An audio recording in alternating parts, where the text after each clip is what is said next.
Your host, as usual, Adam Lowery. Hope you're taking care of you. Hope you're living your cognitive rampage today. For those of you that'll be tuning in live here shortly, welcome from YouTube, SoundCloud, and video stuff set up everywhere that I am not the specialist in. So I hope you're just happy today. Just happy to be alive. It's a great day down in Florida. It's beautiful out here, but our guest today is a guy named Jason Crabtree, who my producer and friend Daniel McNamara just said we had to have on. And as I was looking up to him, the guy is living a rampage, man. I found out we talked a little bit, maybe like 15 minutes on a test call, and there's a darker side that he apparently overcame. That's why you see that in the advertisement. Maybe we'll get there, but he is I love the idea. He was trying to bring awareness to the effect of exercise on mental health, which everyone knows I'm a fan of. I support, but not only that, he does it. He lives it for a living. Living up in Tennessee, which I lived in Chattanooga for a while, but living up there, and when season comes around, people are up there whitewater rafting, all kinds of stuff. But he runs a paddleboard company up there. He has a clothing line of some stuff, a brand that I'm going to let him explain, but for everybody tuning in, welcome to the Cognitive Cave and the podcast there. Jason, how you doing, man? I'm good, man. Thanks for having me. Appreciate you. I'm pretty excited.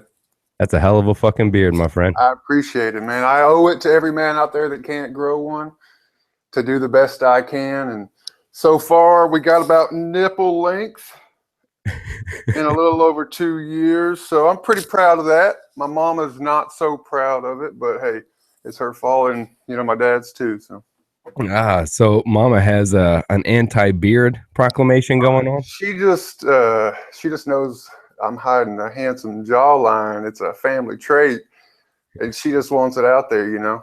Every opportunity I can come up with to get an edge, she wants me to do. But she sees the beard as an anti-statement, and that's kind of what I'm about, actually. So I think most mamas are like that, right? They're like, come on now, boy, cut your hair and show that pretty face. Absolutely, especially one who's about 6 foot tall and spent a career in the military and will and has and can and does intimidate the absolute living shit out of me. So but I consider myself lucky to have her, because she was actually a single parent for quite a long time, and you gain a lot of respect for women when your mom's teaching you how to pee like a man, standing up. Your mom's got to get real creative, or they deserve a lot of respect, man. And I just respect mine out of fear and love. So right, how it is. That's good that you have that, man. That's missing a lot today, man. Is that mama love that you hear? They used to hear about a long time. Even the matriarchal love, that came down from the grandmas, and patriarchal with the grandfathers. You see that absent a lot today. And would you say that strong support matriarch from her provided, kind of that teaching or that lead into what you do today? I would say more of accidentally than purposefully. And basically, my explanation is that growing up, I didn't want to hear a damn thing that she had to say, because mom and dad both in the military, it's their way or the highway. And so I always chose the highway, But as I've grown older and gotten the life experience that I have, I realized that, she's just trying to help, we can get any amount of help we can get. As adults, we almost have to beg for help, but as kids, we got it right there. So some people take advantage of it. Some people have to learn the hard way. I chose to learn the hard way, but I really appreciate that, because it made me who I am. And I definitely wouldn't be the same person without it. So. Yeah, so it usually takes a while, maybe as we get older, to appreciate some of those things, and maybe even sometimes notice the shitty things too, as we get older. Yeah, well, I've learned to kind of make friends with the shitty stuff, because that's really what life's about. When 100 years ago, in this country, there wasn't refrigeration or indoor plumbing. Not to mention how today there isn't refrigeration or electricity in half of the civilized world. Put your problems in perspective, and I guarantee you get an attitude change real quick, man. Yeah, I mean, it's true. Perspective and perception pushes it all, man. I mean, the idea that some people, what do they call them? First world problems, when somebody's talking. Absolutely, man. Absolutely. I always come back to the one thing. Anytime I'm having a problem, I say, man, I'm a white man in America. I mean, at the very least, I've got the basis of an opportunity. What I do with it, complete choice. Um, and I think a lot of people don't realize it's a choice. A lot of times they think they're a victim of their circumstances. And I'm the first to understand circumstances because for years I did, and I still tried not to. But we make excuses because it's a lot easier than the pain that goes along with growth. But I think that growth is something that we're going to do whether we control it or not.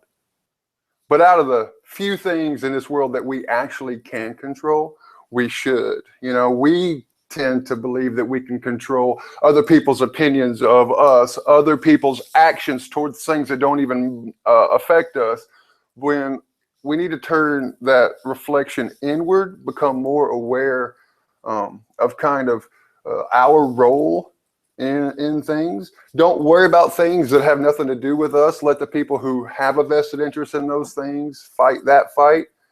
Support, civil liberties as much as you can, because Lord knows there are people in countries like Iran or, North Korea that, they have no opportunity. Well, but they may not even see that they don't have an opportunity because we are just a product of our environment.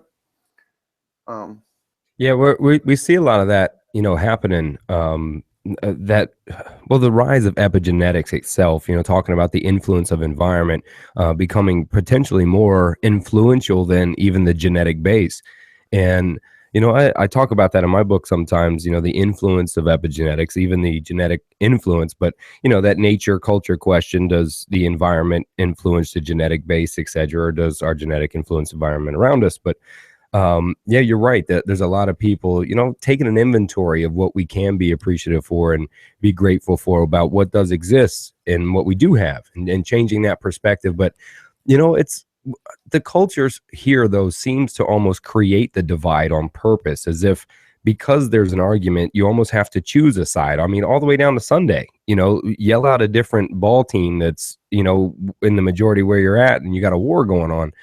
you know, it's almost like they force this divide by feeding, I don't know, wrong facts, right facts, and create this environment of dualism, if you will. You say it's almost, or are you being suggestive? Because I would think that the fact that we're both on this podcast would lead me to believe that you understand that it's created that way on purpose so that we have the illusion of choice. And this is really important because of the fact that we're in an election year. If you get down to the things that are important, like corporate tax breaks, campaign finance and reform, as well as the big banks and Wall Street, both Republicans and Democrats are pretty much identical. Either way you go, we're going to get the same thing. It's going to continue to pump out these loans, and the rich are going to get richer. And the poor, and I consider poor to be everybody who lives paycheck to paycheck, which is most of us, we're going to fight amongst ourselves and blame each other instead of looking up the pyramid. The pyramid, the Illuminati pyramid, but I won't get into that. We might get into that later. But in my opinion, the universe itself is binary. Just look at our planet. It's got two poles. I think that's on purpose. I think that before we even had fire, we had day and night.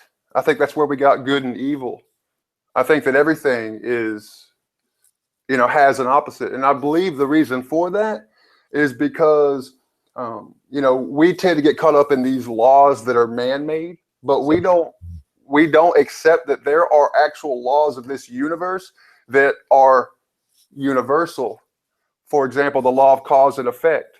When we play the victim card, a lot of times we do not acknowledge the law of cause and effect because while not every cause is within our control, there are causes in every situation that are in our control, even on subjects that you don't want to talk about, like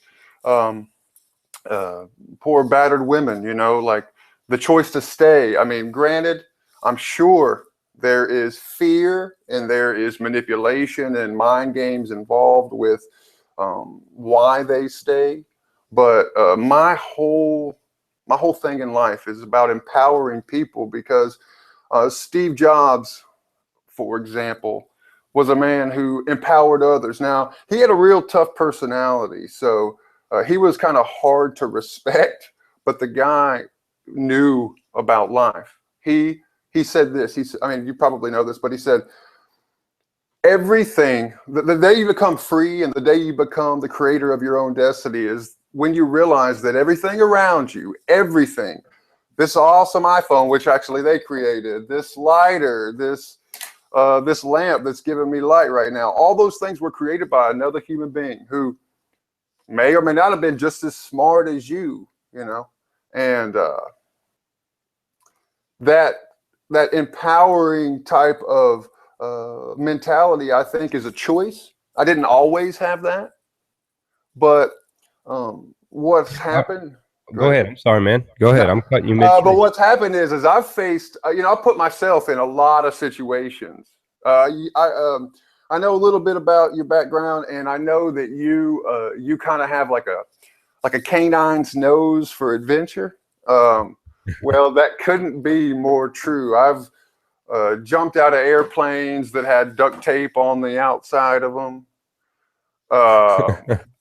You know, on purpose, you know, with a parachute, of course, but I choose to put myself in these situations where I feel alive. And unfortunately, over time, that's about the only time that I feel alive.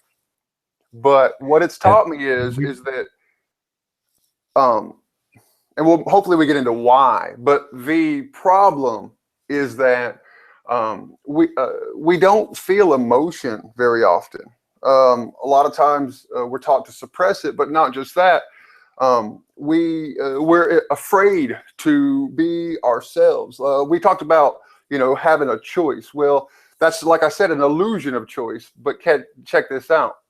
Even the individuality that we think we display is really within very narrow parameters. You know, anything outside of that, and you're either a conspiracy theorist if it's about like some sort of a situation or incident, or you're considered maybe a threat to the current establishment, when in actuality you're just trying to exercise the thing that makes us human, which is to think, just sit there and think. You know, a lot of times people kills me, but people will spend their entire, you know, they work 5 days a week, which I gave up a couple years ago and hope I never have to go back to, even if I'm doing my own thing. But they work 5 days a week, and then they'll spend their entire weekend watching season 6 of The House, or whatever the show or binge watch on Netflix it is. They're letting their lives pass them by. You don't see lions and tigers and fish and turtles worried about their credit score or wanting a bigger elk than the lion next to them. They don't do that. Those are human traits. You know, we're the only animals that take out loans or that work for other animals. And it's like, it's funny to see how hard it is to change people's opinion. Now, I like what you do. I think that what you do is so important, but you don't get the publicity or the promotions that you deserve. You know why? Because you're making people look inside themselves and see a lot of times things that they've been trying to avoid, man. It's like, well, come on, man. It's like you're laying their problems out on the carpet for them. But well, you hit that cognitive dissonance when you ask people to be inward or be reflective about their own responsibility in any destruction on a macro or a micro level, an individual, personal level, or society level. When that happens, I mean, dude, you covered a lot in that little mini rant. Well, that's not that was a good. That was a good long rampage, but I mean, to go all the way back to your rampage, I mean, you're talking about that existence of the perfect symmetry with a light side, there's a dark side with the dualism idea. And it's very easy to see something, and believe that way. I don't know, if it's perfect symmetry or multiverse or both or whatnot, but I like how you spoke also to the laws that exist outside of what we want to create as social constructs or laws. And I'll pose another question, man. Maybe I can get you in another long rampage. We talked yesterday on a show that we only aired on YouTube. We haven't put together. It's too long, but to do so quickly. But we talked about the idea of culture, and if culture possibly could be an issue or a problem that perpetuates keeping us divided. Oh my goodness. The fact that would even be a discussion is proof of just the programming that they give us. What is culture? Now, that's not a question, that's rhetorical, but I'm going to answer it for you. It's just the color of your skin and the traditions at which you were raised, because the only thing that's different is climate, altitude, where your ancestors grew up on the organic spaceship that we're currently on, the aquarium in the universe. I mean, you skin a bunch of human beings and put them next to each other. You can't tell what their religion was. You can't tell whether they were pro-life or pro-choice. You can just tell that they were human beings. Okay, so culture is created to divide us because guess what is more powerful than the forces holding us down? Humanity itself, if we come together. But okay, so go there, man. Go ahead. A couple things though, because I remind me of what I was talking about, but I want to go back because you mentioned that you don't know if this is a multiverse or what. Well, I would challenge you that your very existence is proof of the multiverse. Now, the way I'll put it is this. Science has only been around, I mean, it's been building steam, but it's really only been around for a couple of 100 years, okay? Now, we're not far enough along yet to really understand what I'm about to kind of tell you, but... Are you talking about modern science? Modern science, yes. Okay. Well, I'm about to explain. So, we're just now really learning how much we can zoom in, okay?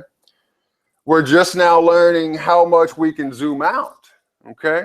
Now, let's take the human body, for example, and let's zoom in and let's zoom out. So if you zoom in, you are just atoms. Now, your cells, inside of a cell, there's other parts of a cell. Inside those cells is other parts. Inside those other parts are atoms. Now, atoms are very, very, very small, as you can imagine. Now, to an atom, a cell is probably like the Milky Way.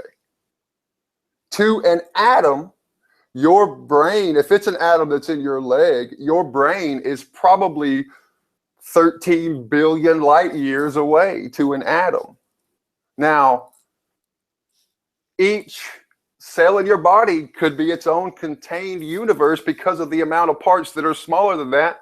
Quarks are even smaller than atoms. And there's a lot of empty space inside of those atoms, and they vibrate.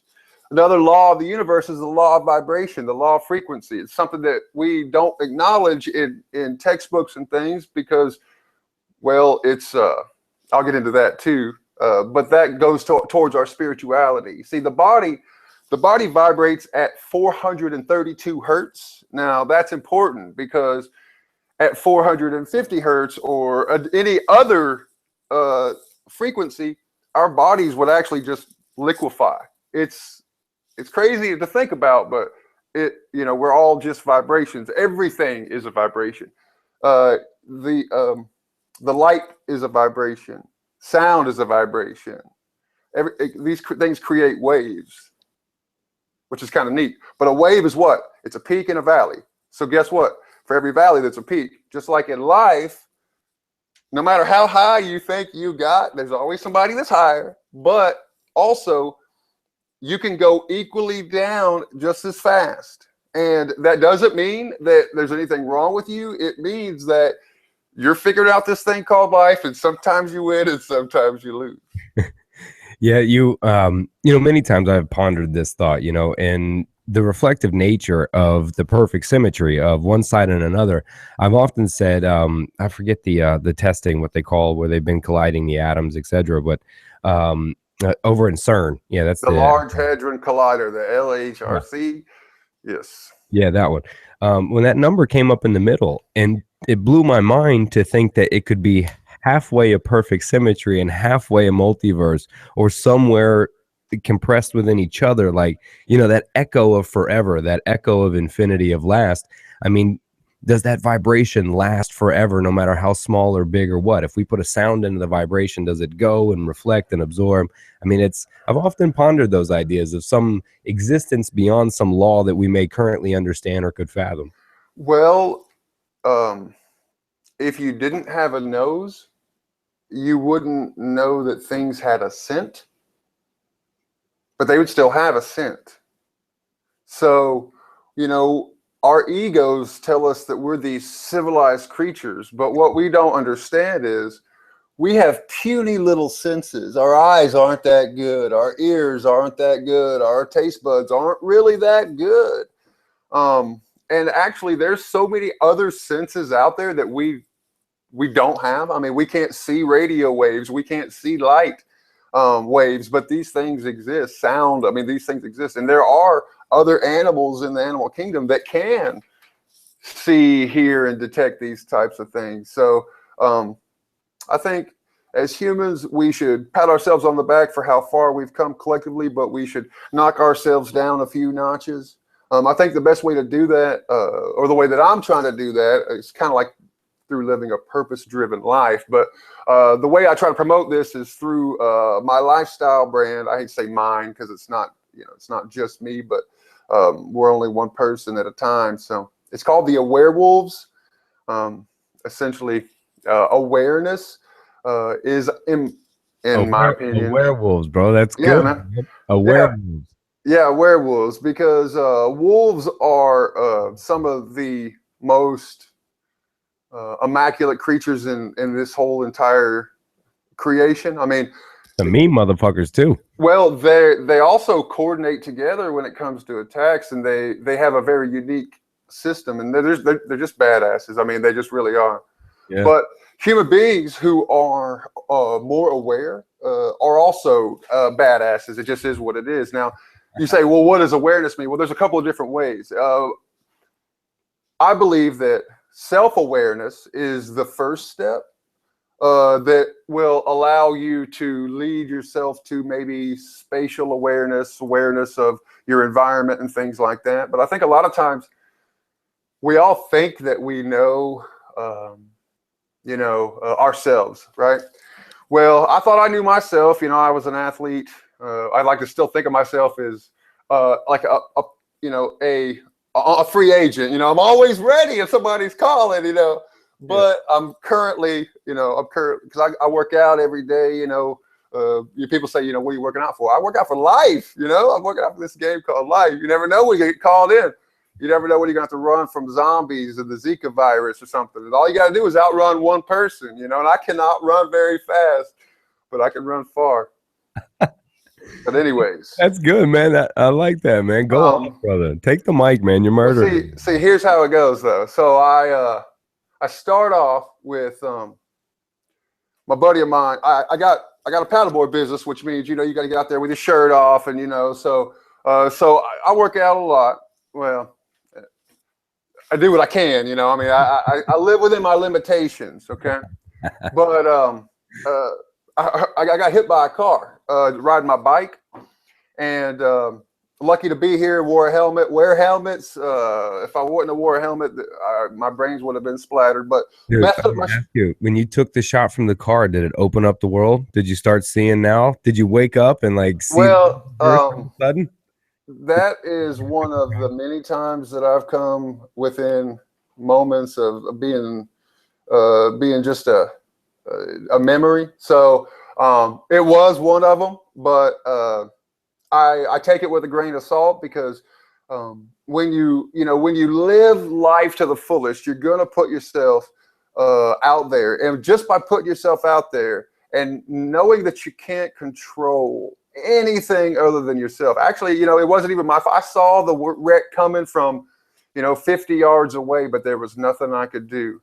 So, so my awareness was that I saw it coming. You got to explain to me on how 50 yards you couldn't do shit. Well, okay, so Tennessee's got the Smoky Mountains. There's hills everywhere. My neighborhood has some pretty good hills. My mom offered to take me to lunch, and I never skip a lunch with mama, man. So I was trying to make it home from a bike ride.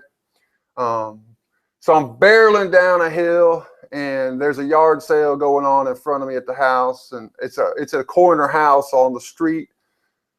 Person's turning left, coming up the hill, but turning left to go to the yard sale, and didn't see me barreling down the hill, but I saw them turning the whole time. And I'm barreling down this hill, but I got my hands on my brakes, and I tried to brake, but I started to squirt. Kind of got squirrely, so I knew I just kind of had to take it like a man, and went straight on the hood, straight to the windshield, flipped over, landed, kind of messed up, But same day, arm in a sling, carrying paddle boards to a 16-year-old, or maybe she was 13-year-old's birthday party. We got 2 arms for a reason, 2 legs. So I actually spent the rest of the summer being one-armed, but it didn't stop me because, well, I'll tell you, could be worse, right? Man, I love it, man. That's part of the now. Have you always had that attitude, Jason? Because the way you wouldn't even tread on the fact that you got fucking, basically just blocked and barricaded. I see that, and I lived in Tennessee and living in Chattanooga. For those of you that he wasn't being very descriptive, he was trying to be kind because he's humble. But those roads are fucking, they twist, they turn, and some of those hills can get really steep. And if you get off of the road, well, down the mountain you go. So you're twisting, twirling, coming down the mountain, flying, and you see the car, they're going to park and whatever. Oh my God. You start losing the bike and shaking on you. Whew. So yeah. All of that. But my point is you didn't stay in that negative. You tapped right out and said, but guess what? Well, I mean, it sucked, but I wasn't born in Syria or Russia, and those countries are great. But, I live in a country where I can call the president racial slurs on Facebook like some of the people I see, and nothing's going to happen. So I consider myself to be so lucky that even one arm, I'm still better than, half the world, So yeah, it's training you for that one day you're out there on that primal adventure and the shark gets your arm and you're stuck to one arm and you're going to look back and go, thank God I hit that car that day. Well, I'll tell you, your body is just a vessel for your heart and your mind, okay? Don't get that twisted. This right here, this is temporary.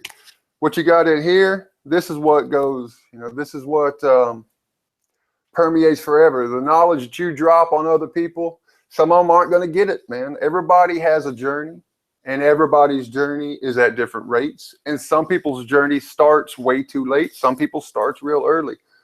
You cannot by yourself determine where they are on their journey, and it's not up to you to put them on the place where you want them to be on your journey, no matter how difficult that is. Now, what I try to do is I try to help people not have to go through what I've gone through. Now, but what are we referencing? You're not going to get okay. this. I mean, let's see here. Well, a little bit about me. In college. Yeah, because I have no idea. This is the first time we've met, brother. So I don't have a background of you, man. Cool, man. Well, my parents, military. Well, my mom met my dad in the military, and my stepdad, technically, because like I said, I had a single mom. But my stepdad is a hero of mine. So I mean, he stepped in there, adopted me. Something I don't even know if I could do. So on him, I call him my dad. I don't even think about him as a stepdad. But they met in the military. I lived overseas and things. Lived in a bunch of places. Tennessee has always been my mom's home, and it's always kind of been the one thing that I could identify with while I was wherever we were living, was Tennessee and my cousins and all those types of things. So went to the graduated high school in Tennessee, went to the University of Tennessee, go Vols, Are they ever going to change that creamsicle color, man? That is ridiculous. Well, I'll tell you, any publicity is good publicity, and you're talking about it. You're wasting your time talking about my school. Thank you for that. Okay. While I was in college, got in a car wreck, a head-on collision with a drunk driver, and I broke my neck, and so I had a real tough time dealing with that. I had a real tough time. I mean, anytime something like that happens, it's expected that you're going to have a tough time. But so they were drunk and crossed lanes and head on with you. More or less, yeah. Not to that, the details are fuzzy. Maybe I jumped in front of a bullet for somebody. I can't really remember, but whatever it was, I broke my neck. Right. Mm-hmm. Well, the story's changed over. No, I was in a car wreck, but yeah. It could have had an immediate impact on the rest of my life, and it turns out that it started what ended up having an immediate impact. But for a long time after that, I wasn't the same. Could you walk right away? How long was rehab? No, rehab was way longer than a year. I mean, I wasn't the same for a couple years, and I actually wasn't the same for probably half a decade because I allowed myself to gain about 100 pounds. And I say I allowed myself. I didn't say, okay, Jason, we're going to try for more weight. I meant, hey, it happened, and I was in my body, so who else allowed it, But it happened, and a lot of things come with being 100 pounds overweight that you don't realize. And what's one, man? What's something that hit you? Well, you start to doubt your own value because society programs us to only see ourselves with our eyes and not the other senses. So, I mean, as long as we're we can be horrible human beings, but if we're good looking, who gives a fuck, right? Yeah. And, it goes a long ways in this culture, man. Yeah, well, and I don't, at the time, I'm real good at playing Monday morning quarterback. I'm horrible at the time. I never see anything until afterwards. That's why I've had to learn from my mistakes, but I wouldn't be who I am without them, and I wouldn't care as much to share my information without them because they've really just helped me see why people are, why the role models that we respect tell us what they tell us, and why it's so important not to overlook it, but listen to it. You can't absorb anything overnight. I've become I've become what I call an alternate theorist. Basically, over the last couple of years, I've spent a lot of my free time researching I'm talking from the ancient Egyptians to now. What in the world have I been told? What in the world was proven? What in the world was just a part of his story, also known as history? History is written about the victims by the victors. So, I mean, who knows what really happened back, I mean, who knows what happened yesterday? Because, I mean, if it didn't happen and I could see it, how do I know it happened, Yeah. My journey is unique to me, but I'm trying to basically I'm trying to make one step forward, reach back with both arms and grab somebody who's reaching their arms out, pull them forward, take another step, reach out, pull those people forward. That's how I decided to attack the world and try to make it a better place, because everybody says they want to make the world a better place. But if you ask people, and you should ask all your guests, say, hey, what have you contributed to the world? Because we don't ask ourselves that, and nobody's really got balls enough to ask us that, because a lot of times will put us on the spot and we're like, and then we make up some bullshit. Oh, well, I give money to whatever it is or whatever. But that's just really like, we don't, there's a lot of religious people in this country, mostly Christians, and those Christians worship a form of God in Jesus. And Jesus, I mean, Jesus was like broke. Okay, Jesus didn't have nothing. Now, Jesus didn't allow that to get to him. Jesus still gave what little he had to other people. Jesus fought to provide rights to maybe the lower class against the rich aristocrats at the time. Jesus was not respected or even really listened to until after he arose from the dead. But till then, he was just another guy, right? So, what do we know about these things, and what do we trust as fact is really, really, really important.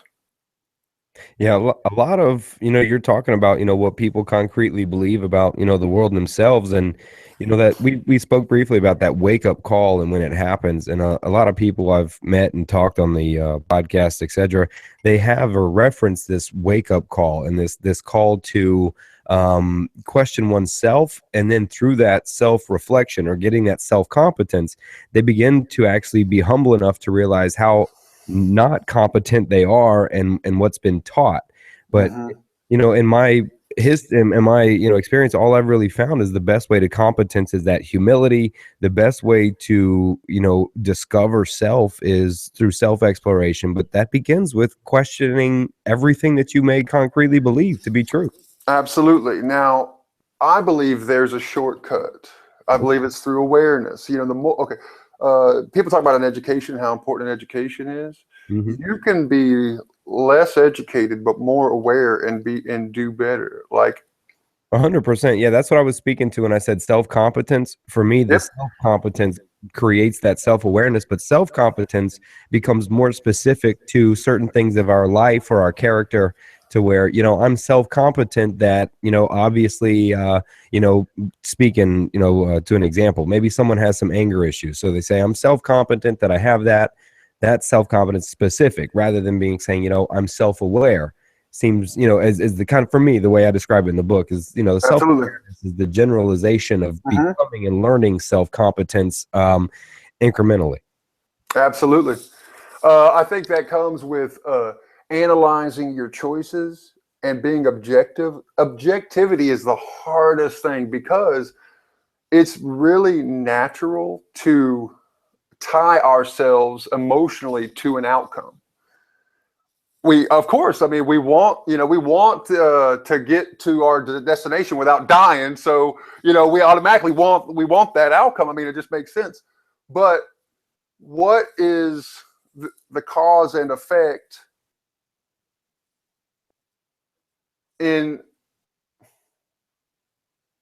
I was just distracted like a cat with a yarn, and now I completely forgot what I was saying. Don't worry, it circles back, man. Actually, I'm glad I stopped talking about that, because there's other things that I had probably brought up that people are probably like, "What the hell is he talking about?" That I want to make sure that I cover. Yeah, lean back a little bit, because all we got are your glasses. Yeah, man. Yeah, there you go. Now I'm a big dude, so Nope, you put the camera back down. There we go. Yeah, now I got you. Full frame now. Look at that beautiful face your mama would say. Yeah, well, it's under here somewhere. All right, so I'll just well, you talked about part of your mission is helping people pull forward through that self-awareness. And is there part of that chess game you're playing, and helping people, you're linking it, I see, a lot to the outdoors, a lot to being involved in nature, etc. Yeah, well, personally, I identify as kind of a more of a pantheist. Essentially, I kind of believe that we are all God. Like I said, to an atom, you're a universe. Well, you're the God of your own body or your own universe. I think that we are the personification of the idea that we believe is God, and we don't take advantage of it like we should. But I also believe that, well, I don't even have to believe, because scientific fact is 98% of our DNA is the same exact sequence of a banana. Okay? Like, holy shit. What? Yeah, it's kind of crazy, right? You sure? So we're all, we are the outdoors. We're lucky enough to be indoors. Not everywhere in this entire globe are people indoors, but we have completely detached ourselves from the outdoors.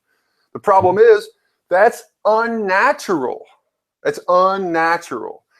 A lot of stress, anxiety, and depression, in my opinion, stems from these things. Being indoors, eating the artificial diet that we do, watching TV hours and hours a day, being indoctrinated to care about what other people are doing and what their jobs are, what their car is, what their cell phone is, what they're into, rather than what the hell am I about? What do I like? What am I into? Who am I?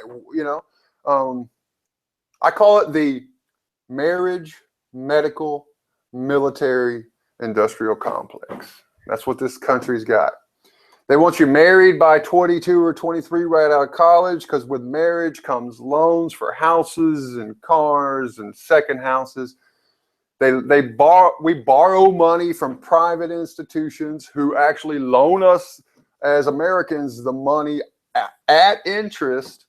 So they want to get us started on that trend as soon as possible. They want baby showers and wedding showers and events, and Trump wants his golf courses rented out for whatever it may be.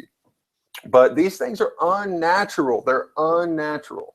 Now, in other parts of the world, they don't do that. See, we have this problem in America where we think that because we got the Dead Sea Scrolls and all the world's knowledge in the palm of our hands, that we know everything because we can fucking Google it. You don't know. I Uber on my off time, and I had a guy today from India. He was from Hyderabad, India. Now, I ask him a million questions about it. You know why? Because he knows something I don't know, okay? And I want to know something I don't know. And I could Google Hyderabad, or I could, see pictures on Google Images, but that's just using one of my senses to try to act like I know something. And I think America's really notorious of that, We see it on Facebook and we think that we did the research, or we allow ourselves to take A and Z and put them together almost like a circle, instead of making sure that they're 26 letters apart. We just fold that circle in, and we want A to Z to touch. It doesn't touch, but that it also symbolizes the wedding ring. That's another, whatever. Yeah, I'm with you on the social constructs, man. It's to put devil's advocate out there. I mean, what's the argument? The argument is that it brings communities together. It keeps people involved, right? Because we all got to go out and buy whatever the color is that month for whatever the fucking holiday is, right? And the argument is an economic argument, right? That it sparks economies, it keeps people moving and spending money. Right, these are the things for these social constructs or the inventions, but you linked it to mental health. I see you, brother. You linked it to mental health, and I've even gone as far back. I wrote a paper in my when I was getting my master's about marketing being one of the main ingredients to depression, anxieties, things being so much more prevalent in this country. And then I posed the question at the end of the paper, because I thought I was going to write another one, which I never did, which that depression, mental health disorders spawned once we learned how to agriculture, once we became sedentary and learned what excess was. Absolutely. Well, it's funny because I'm a big proponent of against the current food industry. I think it's turning us into zombies and slowly killing us. Maybe on purpose, and I hate to say on purpose, but you got to find a way to depopulate. You can't just keep having babies. China allows them to only have one kid, but you can't pass that in America. People think you're crazy. Yeah, I mean, whether I've walked down that lane of on purpose or not, and it's hard when you look at of just our species anyway. What we tend to do is just go, oh, look at that, it's yummy, and we do the whole thing at once, and then we go, oh shit, we could spill some of that oil in the ocean. It could really fuck some shit up. Maybe we need bigger pipes or something. All right. So we tend to just rush into shit. Well, and then we look back and go, fuck, you know, and the food is, you know, we rushed into this idea of mass producing, chasing the everyday low price, chasing the dollar hamburger, well, I mean, and essentially really following what MBA teaching teaches is lower your cost of production, lower your cost of overhead. I mean, and that's what we've done, but we've run into these things that work and we're caught up in a corporate system. And once man and woman could know, I mean, look, now I'm going to go off here for a second, dog. Go off. Come on. One of the number one things that people want to do if you talk to somebody in the United States is, I want to travel. I want to travel and see the world. Well, look, we all want to, is because we're nomadic that way anyway. We used to travel and walk the earth and massage it with our feet. We used to see it. We ate that way. We didn't tote around barrels of fucking berries and bushes. We ate what we found along the way. We explored and we saw. And then we learned excess. We learned sedentary. We stuffed our faces before we worked in the farm all day. Then we stuffed our faces and passed out at night and repeated the process just so we could say we had excess and then grow in things, man. And that part of excess has begun to, I mean, we've soaked it in all its potency in this society without question. And we've run toward fracking. We've run toward oil. We've run to things before we even process a notion or even have a conversation about what could happen to my kids or your kids or this world, or like, I love what you called it, this big spinning floating aquarium in this multiverse, man. Well, see, it's been something that happened over a couple hundred years, but there's a cabal in this world, and a cabal is a secret organization that's trying to have a hidden agenda, essentially. And you know, there's well now make sure the doors are locked. But here's kind of how it works. You got the House of Saud, which is the royal family in Saudi, pretty much run shit in the Middle East.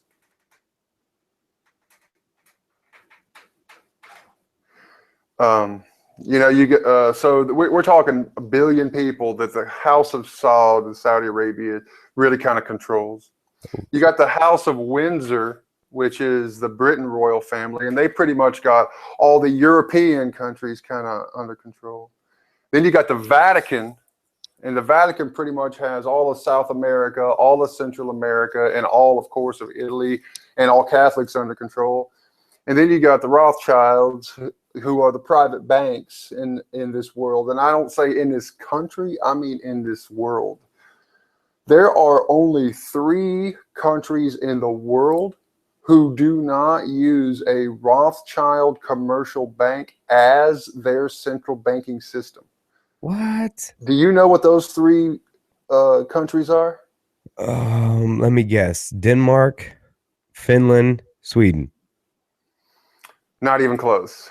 Jesus Christ. North Korea. North Korea.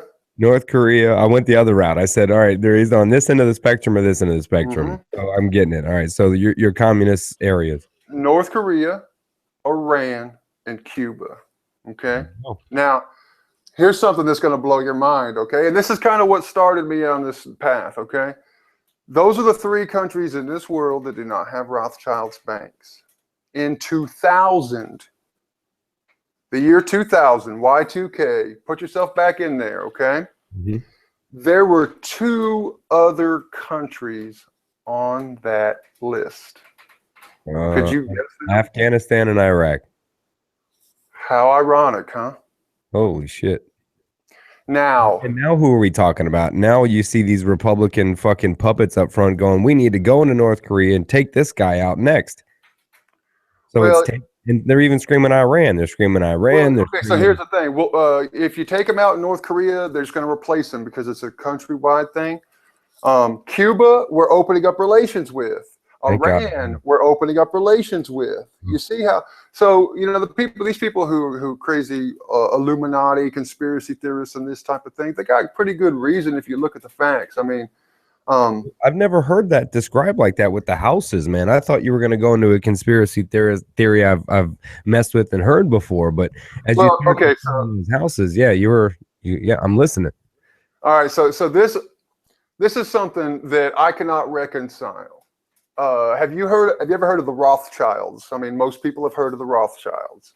Most people, when they hear the Rothschilds, they think wealth, but they don't really know how necessarily, but they know they've heard of wealth, okay?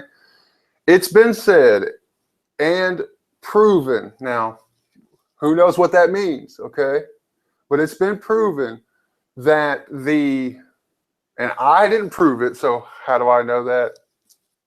You know, I did my research, but you could look for yourself, that the Rothschilds have collectively have the largest fortune in history. I'm going to let you think the wildest number you could possibly think of what the Rothschild fortune is estimated at. What's our national debt? What's it at today? A few trillion. All right, $150 trillion. $500 trillion. Jesus. And I gotta research the Rothschilds. They make millions a day just on transaction fees at their banks. Now, see, this has been going on for a long time, and so they actually are supposedly in control of about half of the world's wealth. Now, with that type of money, you get bored because you can't take it with you. So what do? You lust for power. Now, how do you get absolute power? How do you get power?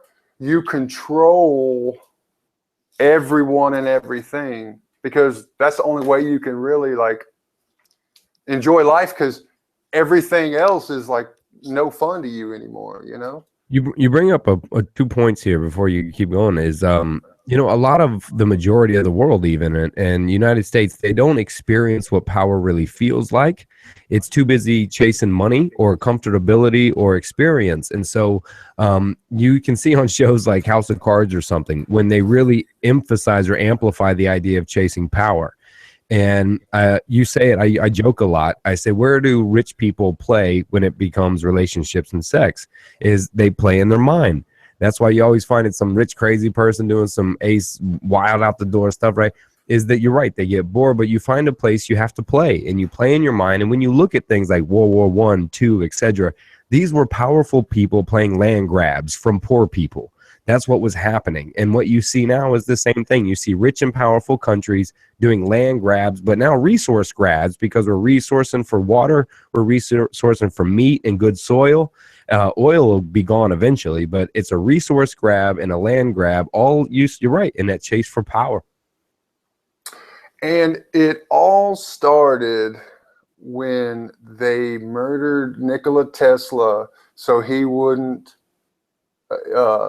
give free energy to the world in the 1940s. Now, that's my opinion. That's a pretty radical opinion. You're gonna skew some. But it's, man, okay, so it's like this. Nikola Tesla died in his 40s. Nikola Tesla died mysteriously, but I mean, people die mysteriously all the time because people. It's usually considered a suicide or accident. Yeah. There's a guy named, I got to get off the subject for a second, on the subject of that. There's a guy named Steve Quayle. He's a really staunch Christian, but he's also a conspiracy radio host. So it's really awkward. I mean, a lot of those conspiracy theorists are really devout Christians and believe that the Bible's prophecies and things like that. I'm actually on the other end, which is kind of crazy that we kind of marry in the middle as far as believing these crazy things. But Steve Quayle compiled a list of 125 scientists, of the world's top scientists since 1984, that have died of mysterious circumstances. That's either accident, murder, or suicide. And how? What's the percentage? How? 100% of them have died. They have all died. 125 scientists have died mysteriously since 1984. Okay, 125 is the total. All right, I got you. So that's how many he's compiled. Right. I got you. Now we're talking about people who are Nobel Prize winners or the like. Okay, so these are people who are at the top of their fields, not like a depressed junkie who's addicted. Those types of people don't tend to commit suicide. Okay.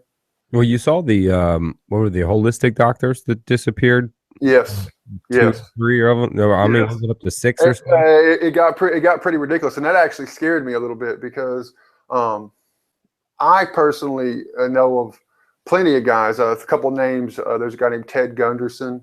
There's a guy named Bill Cooper. You ever heard of Bill Cooper? Mm-mm. Bill Cooper was a conspiracy theorist who was murdered by the feds in November of 2001, about 2 months. Confirmed by the feds? Hold on. Well, yeah, no, he died in a shoot off with the feds Oh, okay. at his home about 2 months after 9/11. Now, the reason he became to the feds' attention, well, he used to work for the feds years ago, but he actually on June 28th of 2001, on his radio show, which you can YouTube, Bill Cooper, June 28th, 2001, he said that, first off, he said Timothy McVeigh has ties to the CIA. He said that the guy, the guy who bombed the World Trade Center in 1993 had ties to the CIA. Lee Harvey Oswald, who supposedly killed JFK, had ties to the CIA. But he also said that that he was told that they are planning an attack that they're going to blame on Osama bin Laden. And his exact words were, "Don't you dare believe it." This was on June 28th of 2001. Holy shit. And what happened to him? He was murdered 2 months after 9/11 by the feds in a shootout. Right. But Yeah, but in those instances, there's no evidence. So they could have said, I mean, how do we know? We didn't have video cameras in the guy's house. You know, we just trust what they're saying. Yeah, man. It gets crazy with a lot of these things, man. I mean, I get death threats too on this show. And it's for random things too, you know. It's not as much as it was the first year we were doing this show. I was angry. I was in the middle of a wake up process, politically, if you will. Not politically. I'd already woken up in that life sense, you know what I mean? But chasing self-awareness. But, you know, certain documentaries I was watching, speakers I was listening to, and you start kind of go, wait a minute. And like you said, you search out the competence on your own, and you got to go deeper than 2-3 Google searches, you know? And there's so many. I was angry, but I was doing a lot of shows last year about, you know, what ifs, and this is bullshit. You know, hell, my appearance on Joe I was angry. I was angry at the money grab as people were dying for pills. And, you know, when you first wake up like that, when you're seeing things that you thought, and you say, wait a minute, the whole fucking time, you know, you start to crawl out of yourself and be negative. And that's when the death threats were coming pretty hard then. They've slacked off a little bit now. I'm sure after this show, you'll spike those for me. So I appreciate that, man. Well, I'll tell you this, man. You know, we're all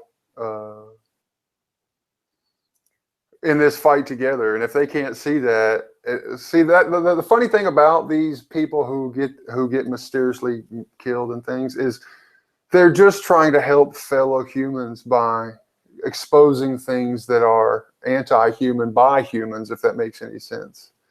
You know, the reason that Steve Quayle believes that that all these scientists are dying is because these elite Illuminati, is what they call them, are going to release a pandemic on the world, and the uncivilized countries, they'll kill themselves off.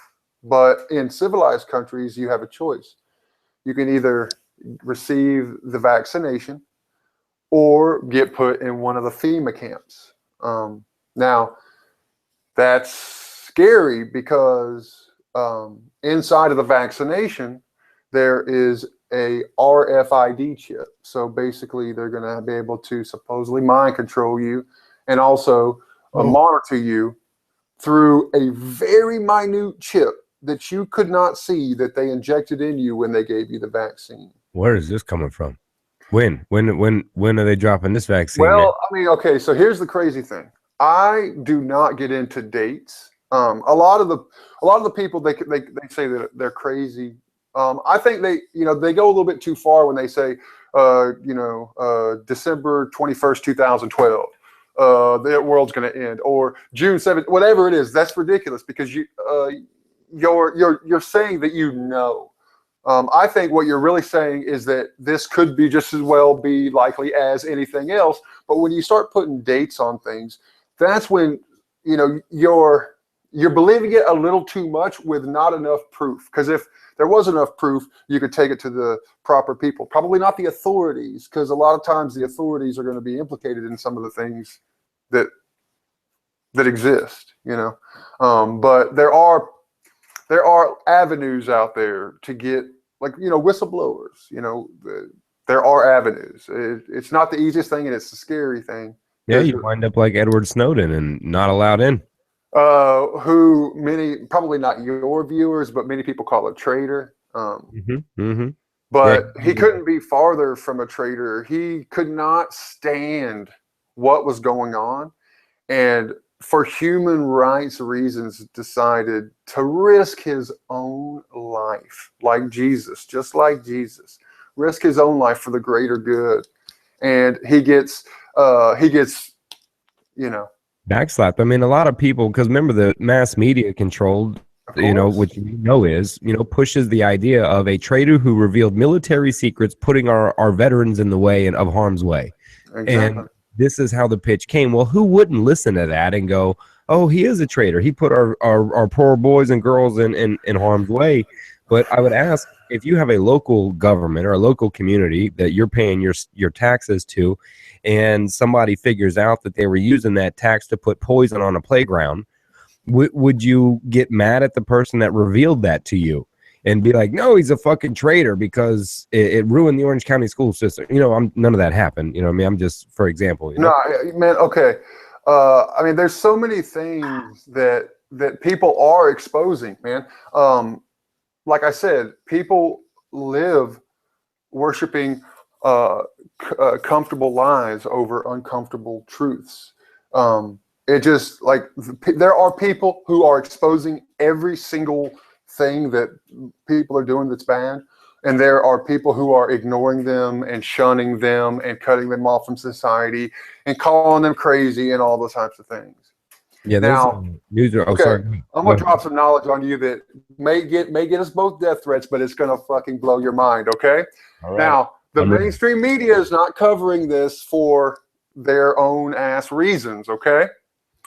Inside of the Edward Snowden documents, the leaked documents, inside of those documents were enough documents to irrefutably prove that the United States domestic and foreign agenda has an extraterrestrial element. Oh, Jesus. Now let me tell you what that means. Oh, man. What these cables are saying is that the Nordics, who we think of as a race of human beings, but are actually the closest looking aliens to humans. Now, these Nordics live in Switzerland, okay? That's where all the smart people come from. What do we know about Switzerland when it comes to military conflict? Geniuses. They're neutral in all military conflict. But I'm talking their special forces that they on the back and the technology that they produce. I'm going to get to that. Hold on. You're blowing my load for me now. Hold on. My bad. I was making myself stupid. Yeah, hold on. Now, Swiss never get into fights with other countries. You ever heard of a Swiss bank account? Those are the things that all the criminals have, because the laws in Switzerland are so lax. And the argument is that it's because the world is actually run from Switzerland, and these Nordics are actual aliens who are the aliens that oversee us, and that America is kind of almost like an experiment of like all the lands put into one from all the different cultures in the world. Now, there are people. That's the first one. I'm Hey, do me a favor. You got a computer in front of you? I do. Yeah. I want you to Google something for me, and I want you to tell the viewers what you see. Google the Swiss franc 100, like the 100 bill note. All right. I'm pull And this up. franc is spelled FRANC. Google images. Swiss franc, right? 100. Swiss franc 100. Google images. There we go. Hold on a second. It's moving slowly. Take your time. Take your time. My mouth takes up a lot of bandwidth. So does my beard. Yeah, I got to tell you that the alien over there is that's the first one now. I mean, because mostly everything's been explored as far as I know, with almost basically no evidence of alien life at all. And hell, I even like that aliens I got more to tell you. Hold on. So did you find that money yet? It's pulling up right now, man. All right, It's taking a minute, man. It's here we so go. I'm going to continue. Okay. So What am I looking for? Which picture? Any of them that show the Swiss franc, all the Swiss. You talking about with the aliens walking on the back of it? Oh, how crazy is that? What the fuck? Look at that shit. If you look at the 50, there's also an alien on there, a bird type alien, which a lot of people would know as the Anunnaki. Have you ever heard of the Anunnaki? Yeah. Come on, man. All right, hold on a second. I'm gonna move the camera and put it so people watching. Let me know if you can see the image, if I'm squared up for you. Yep, I can see it. I see 4 aliens. And if you look, that's the double. They're also, this is a ancient geometry. If you look at you see where it's an Illuminati sign, the circle with those images. You see what I'm talking about? Yeah. The circle looks like some sort of flight object. Yes, that's exactly what it is. This is their money over there. This is their real money. Go to the 50. It's got the double helix on the DNA double helix. So I'm gonna take you on a little journey of what I think is my opinion of human civilization. Okay. All right. This is gonna be fun. You ready? Yeah, I'm trying to cast the image behind me on the on the screen. But, well, it's like this. 6,000 years ago, we had the ancient Egyptians. Okay, the ancient Egyptians, maybe 12,000 years ago, gave us the pyramids and all the things that they gave us. Okay, now the ancient Egyptians were actually preceded by the Sumerians. You ever heard of the Sumerians? Yep. Well, the Sumerians were the first to have civilization. Before that, we were like, all hunters and gatherers or what have you. And after the Sumerians, or because of the Sumerians, we got civilization. Now, the Sumerians actually wrote down their creation story on these Sumerian tablets. Now, these tablets are actually where they got inspiration for Genesis in the Bible. Okay?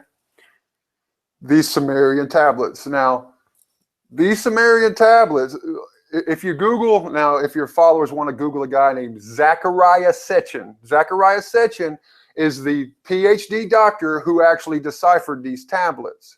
Right. He's also the person, this is a PhD doctor who's the most educated human being to know what these tablets say.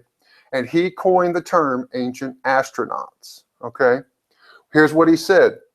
These tablets show that these Sumerians did not just all of a sudden put 2 and 2 together and get 4. They were given the information by what they considered to be gods or the Anunnaki. But the truth is that wasn't gods, that was just aliens. But when you're uncivilized, you think that it's probably supernatural when really it's just extraterrestrial. So the Sumerians turned into the Egyptians. The Egyptians disappeared. The pharaohs disappeared. Well, they really didn't disappear, because what they did was they took their civilization and they went to Rome. From Rome, they started the Roman Empire, and that was the same kind of like bloodline. Okay. Now, the Egyptians, don't forget, how's that tracked? How do they track that they went to Rome to start that? I mean, aren't we different skin tones between over thousands of years? Okay, this is not immediate. They didn't just jump in. I mean, they squeezed everything out of Egypt that they could. Now, here's the thing: Sons married mothers and brothers married sisters in Egypt. Now, the reason they did that is to keep the bloodline pure and to keep the money in the family, okay? But check this out. It didn't work. So what happened was these Anunnaki, in these tablets, it says that these Anunnaki had come here to get what's called megalithic gold. It's gold that comes in a form. It's almost like the stuff that you like sift through in the in those things at the at Branson, Missouri, or here in Gatlinburg. Yeah. But so these Anunnaki were sent here to our planet to mine this gold. Okay. Well, they saw primates. Now, who knows what primates were around at the time? Who knows what that was? Well, they actually injected their DNA into these primates to create what is human. They used these humans as slaves to actually mine the gold for them. They were entrepreneurs of the time. Okay. Now, these Anunnaki were not gods. Like I said, they were just extraterrestrial. Now, the idea of the devil isn't necessarily what we think of as the devil. See, Jesus and the Son of God, the reason we call Jesus the Son is not the S-O-N, it's the S-U-N, because our Son is the messenger of the universe that keeps us alive. You're just talking about the interpretation from turning that the Son of God, even when they reference the Jesus, even by saying the Son of God, really. Okay, so Jesus himself is a figure that arose hundreds of times in history. I don't mean to throw you left. Okay. What you're saying, but I was pointing out that there's some research that does point to the idea that the use of the word son was manipulated. So so ancient humans, they didn't have language, they didn't have tools, they didn't have civilization. All they had was really just fear. They were like animals, like cats in a corner.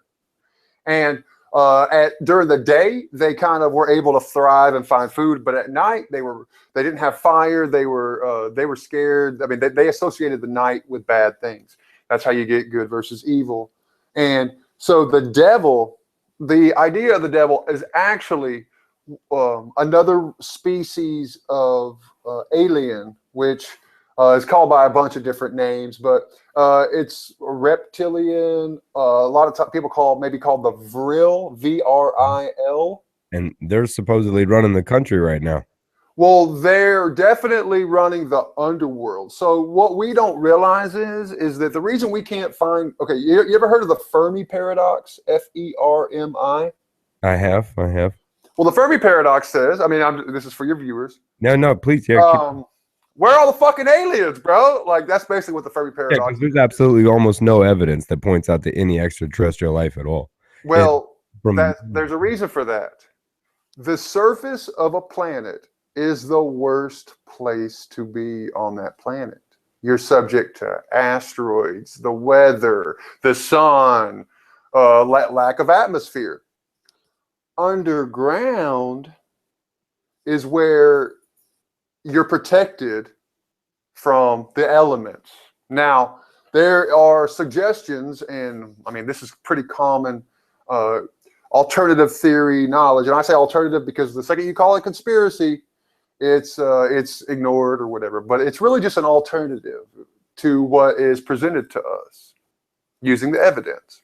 Well, they talked a little bit about this on, I think it was Joe Rogan or somebody the other day with Eddie Bravo or something, but no, Michael Shermer from the Skeptic guy.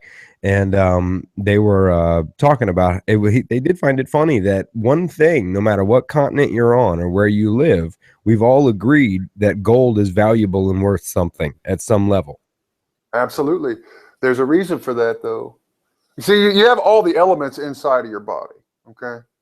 Now, gold is the most valuable to the aliens. Okay, now I know it sounds crazy, but when when the Christians, what they call the apocalypse, or when that, or maybe it's the pandemic that I'm talking about, money's not going to matter. The Rothschilds have gained as much money as they can, but they know that that system is a balloon and it's going to explode. So they have gold as their currency once that happens. Because money will not last forever. I mean, they're already talking about a digital currency.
Oh shit! Signed into the wrong one.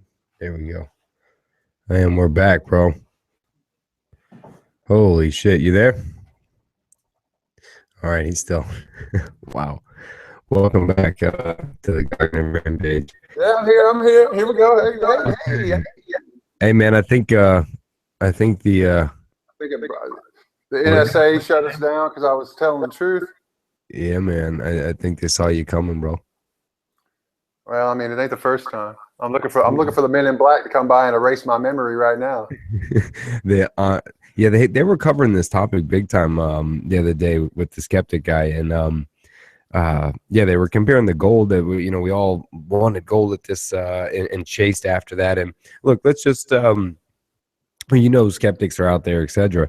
But for a minute, if the people listening would at least entertain this notion that if we can believe in something that we call God, or something that oversees everything, that controls everything, that birthed everything, that watches out for you, that talks to you, whatever, if you can fathom that notion that there's this one creator spiritual thing, is it that far-fetched to also assume that maybe in a notion that this also could be true on top of it, or just this? I mean, you spoke to humans for a long time, for almost 200,000 years. We had no tools, no nothing. We were just oomph. And then we start using tools, and you could bring in Terence McKenna's stoned ape theory of that small, absolutely.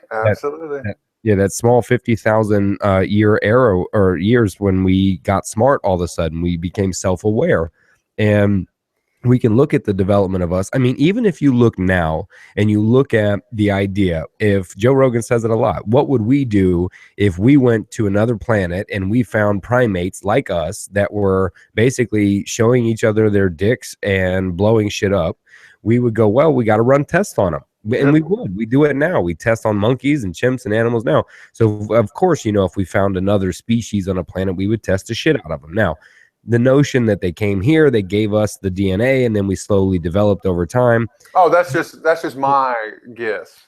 Sure. And then to look back, though, if like they pulled up a video on Joe Rogan Experience yesterday, or a picture that you can search now, where you see an orangutan hanging from a tree or hanging from the edge using a spear to try and go fishing.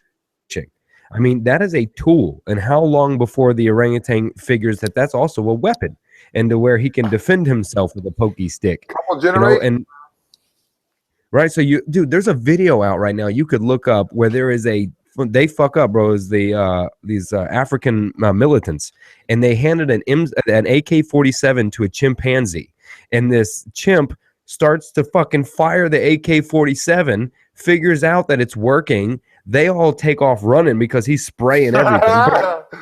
But then he learns to stop it and stop pulling the trigger, start the trigger, pull the trigger. He figures it out. And then you see at the end of the video, he runs off into the forest, into the rainforest with the AK-47, bro. It's like the beginning of the Planet of the Apes, dude. It's crazy shit.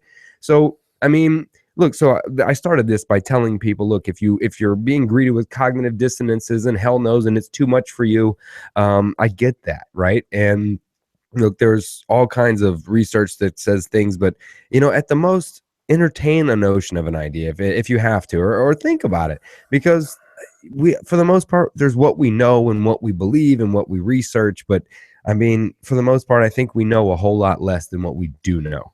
Well, it's like this, okay? We talked about culture and how culture is meant to divide us. Well, think about this. Maybe, just maybe, okay? Maybe God is a message, okay? Hold on, man. Hold on, brother. Everything tripped out when it died, man. That's cool. Sorry about that. Keep going. Didn't mean to interrupt you. Keep going. No, okay. Maybe the creation story is, let's just say, is the most important message. So we have this creation story, and we want to deliver it to a species, right? Well, oh my God, bro. It's all good. Shit's tripping out. Hold on, man. Now you're all good, man. I apologize, man. Does your computer get high too? Yeah, it's all good. No, we actually lost internet totally. Like it clipped out on the screen behind us. We lost the whole call. Like that's never happened. I've never tripped out internet and lost the whole call. We've lost bandwidth. The NSA has trigger keywords, and if you say too many of them in a row, I mean, you can get knocked off. Now, I'm not saying that's what happened. Let's be honest. Like, look, you said a lot of out there shit in order in a row, and I've done, this is 64 podcasts, and we have never lost internet. We have things hooked up to make sure that doesn't happen, and all that did get bypassed. We've lost signal before, but I lost the whole show. I mean, this will come up as part 2 on YouTube. You know what I mean? Yeah. It's funny though, because for the, like, you know, this has been growing in me for a while. You know, I feel this is my purpose, is to try to become a martyr for the universe. You know, the universe doesn't get enough credit. You know, the universe doesn't care about us. As, you know, our ego kind of gets in the way of things. But the fact of the matter is the creation story is important. But maybe, let's use Muhammad and Jesus. Those are two people who, you know, half of the civilization worships in the flesh. Well, maybe, just maybe, Jesus is FedEx. Muhammad is UPS. They're both delivering the same message to you, but UPS has their way that they deliver, and they do things differently, and their box is different, and their tape is different, and the person that comes to you is not wearing brown, shit brown. But hey, you got UPS, and people use that too, and it works, and people get their message delivered and things like that.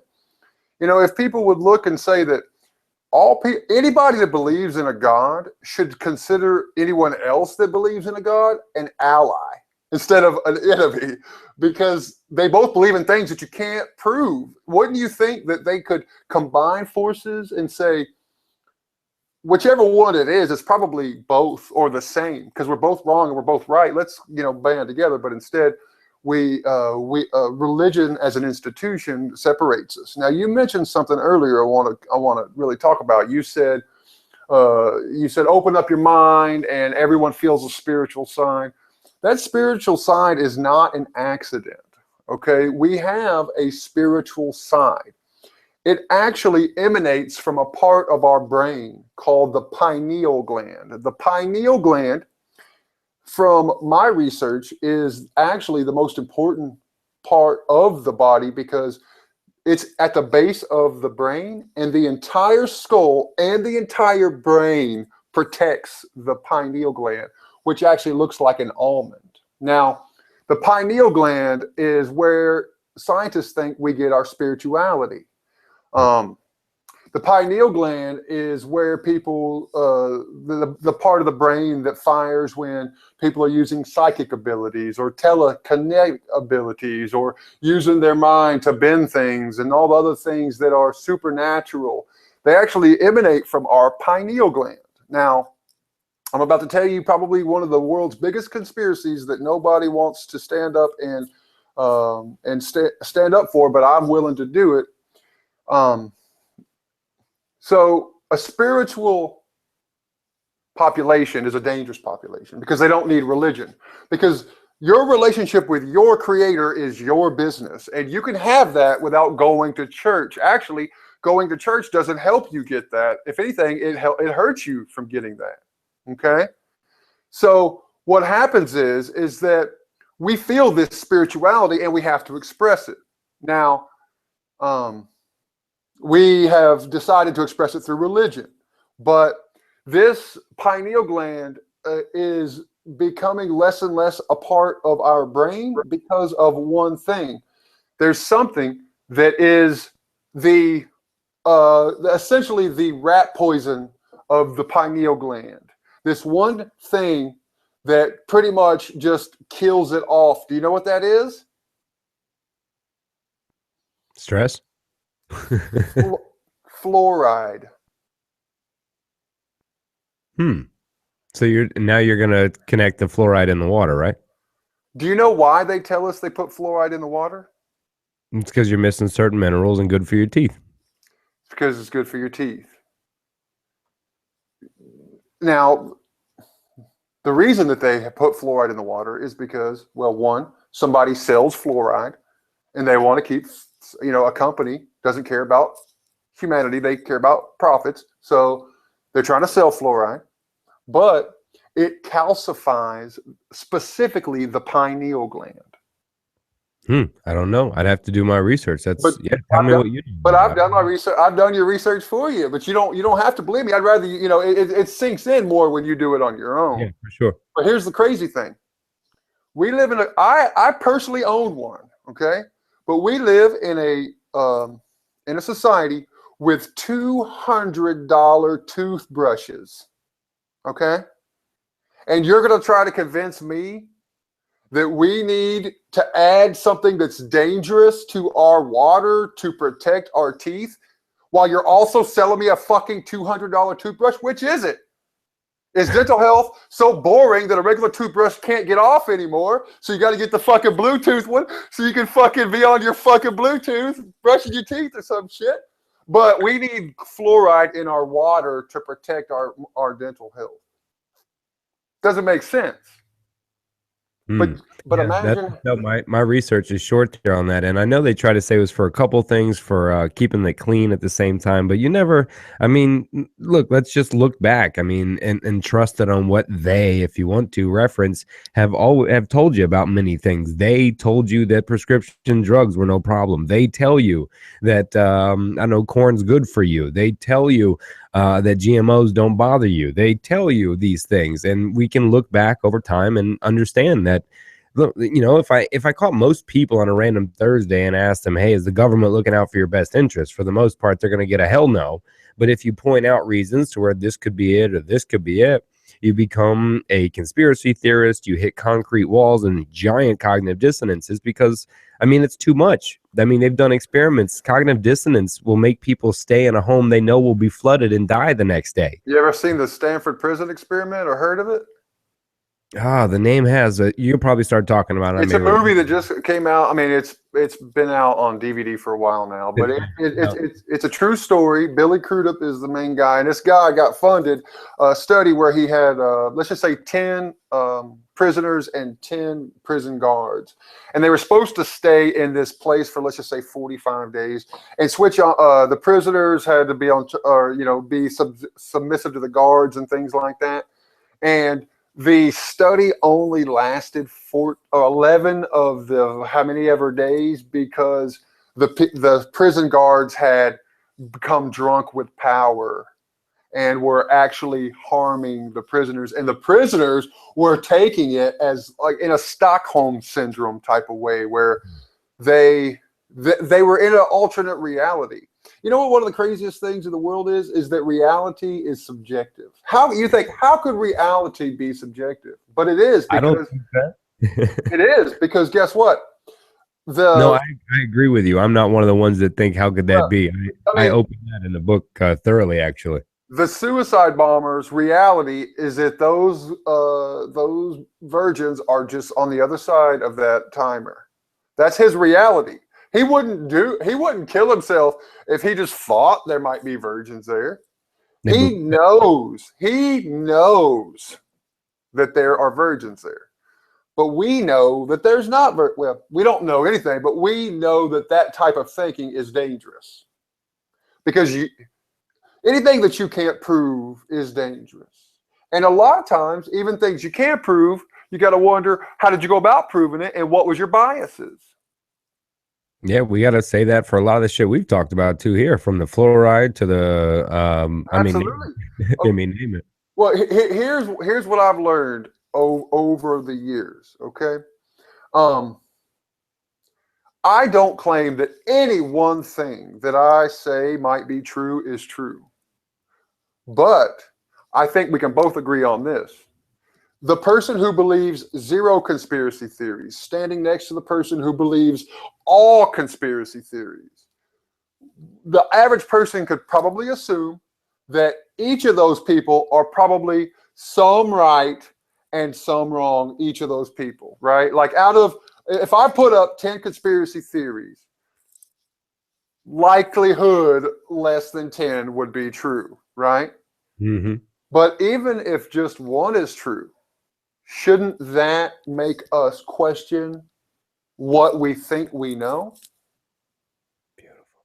Yes, Well, think sir. about this though, man. Yes, sir. I'm Do you with you. think I agree. it was a coincidence that the last speech that John F. Kennedy gave, he spoke of a secret society of people who he was going to expose before his presidency was over. Yeah. And then he gets killed, but we don't think it could be those people. Dude, when money is involved at massive amounts, I mean, massive, massive amounts, anything is open and possible to what will happen and what people will do to protect that. I mean, if you're talking generations of passed down power, But and I can fix that for you, because I started talking about Nikola Tesla and some yeah, crazy shit about Tesla. Do you know who Tesla is? I just what we, the general knowledge, you know, Okay, so you do. Okay, so you do know.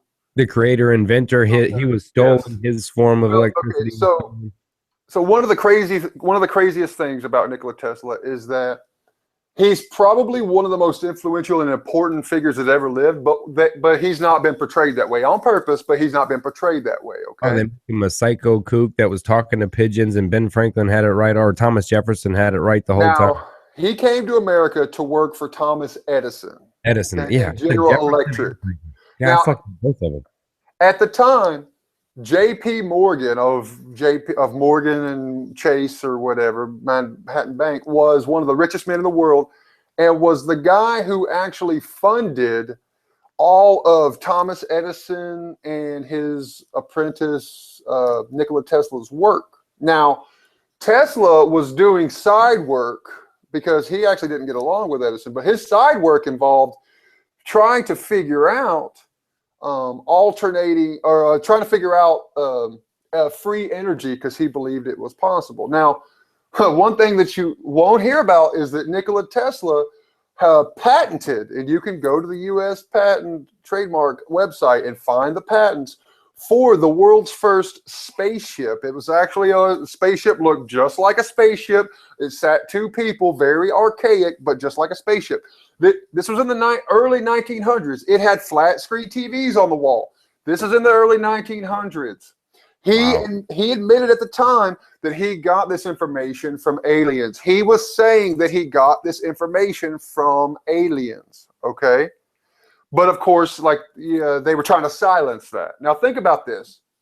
If the richest man in the world at the time was John D. Rockefeller. John D. Rockefeller started Standard Oil. Now, anybody who considers themselves an informed citizen needs to watch the movie on YouTube, How Big Oil Took Over the World. Okay. Now, is there a special documentary? Is there one? It's a documentary. And what's it called? What's the title? You know? I'm 99% sure it's How Big Oil Took Over the World. I just watched this one recently, and it tied together so many things. Okay, so back when the average household income yearly was about $500, John D. Rockefeller was already a billionaire. Okay, so you can imagine like how much money he had.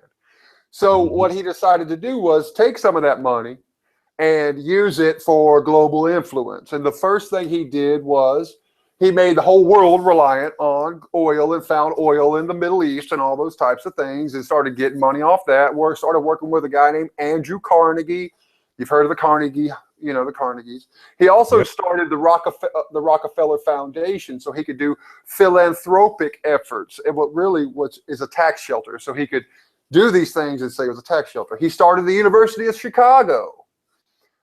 He also started the first pharmaceutical companies. See, a lot of things use petroleum, okay? So petroleum is very important to our society all over the world, okay? It's most important for our energy source.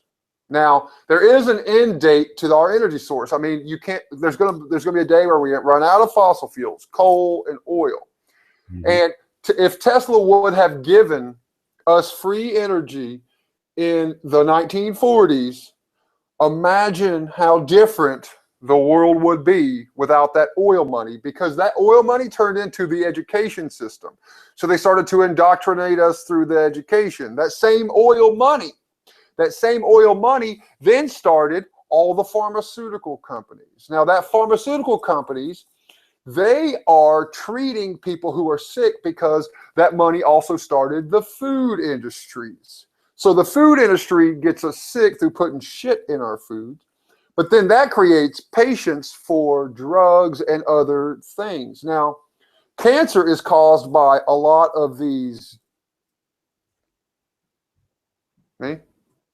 Cancer is caused by a lot of these foods, onion rings and hot dogs and all this shit.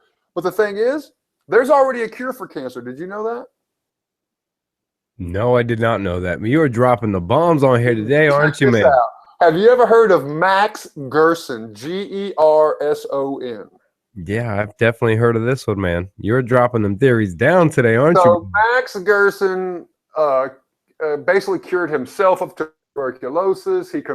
He cured hundreds of important figures in the early 1900s of many diseases, but mostly cancer.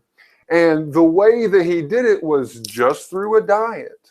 Now, that diet calls for a vegan diet and coffee enemas every day for 14 days. Now, I saw that. That's the guy. Yeah, that was the coffee enema guy. That's right. Here's the thing. The Gerson Institute is not in America. Well, there's one in San Diego, but it's just for research. The actual one that you can go to and pay is in Mexico because they won't allow it here in America. I thought they proved that coffee stuff was all just not working. I thought it has nearly a 100% success rate, but there's one catch. You have to maintain a vegan diet, and a lot of people they can't do it. I'm not a vegan. I don't eat as much meat as I used to. I used to be a proud meatitarian, but I realized that that's not necessary. But people, they can't give up their Doritos. They can't give up their bacon. So they actually kill themselves over these things. Have you ever heard of the show Fit to Fat to Fit? No.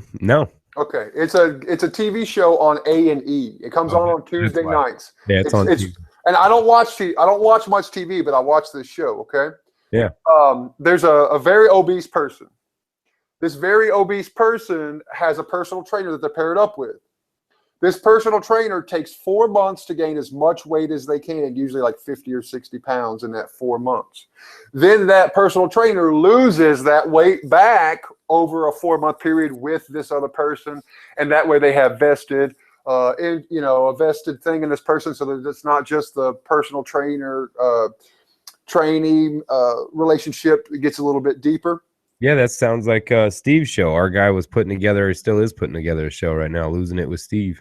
Well, that is pretty fascinating, in my opinion, because these people put on like 30 or 40, 50, 60 pounds in like 4 months, but they're just eating like the worst food.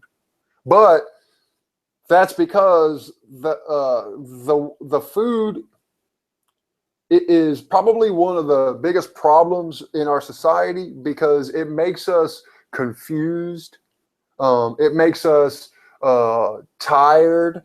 Our blood sugar is always like this because of the amount of sugar. If you look on, do you have anything in front of you that actually, I have a bottle right here. Now, this bottle shows the daily allowance of everything on here except for sugar. The sugar lobby lobbied the FDA not to put the daily percentage of sugar on packages.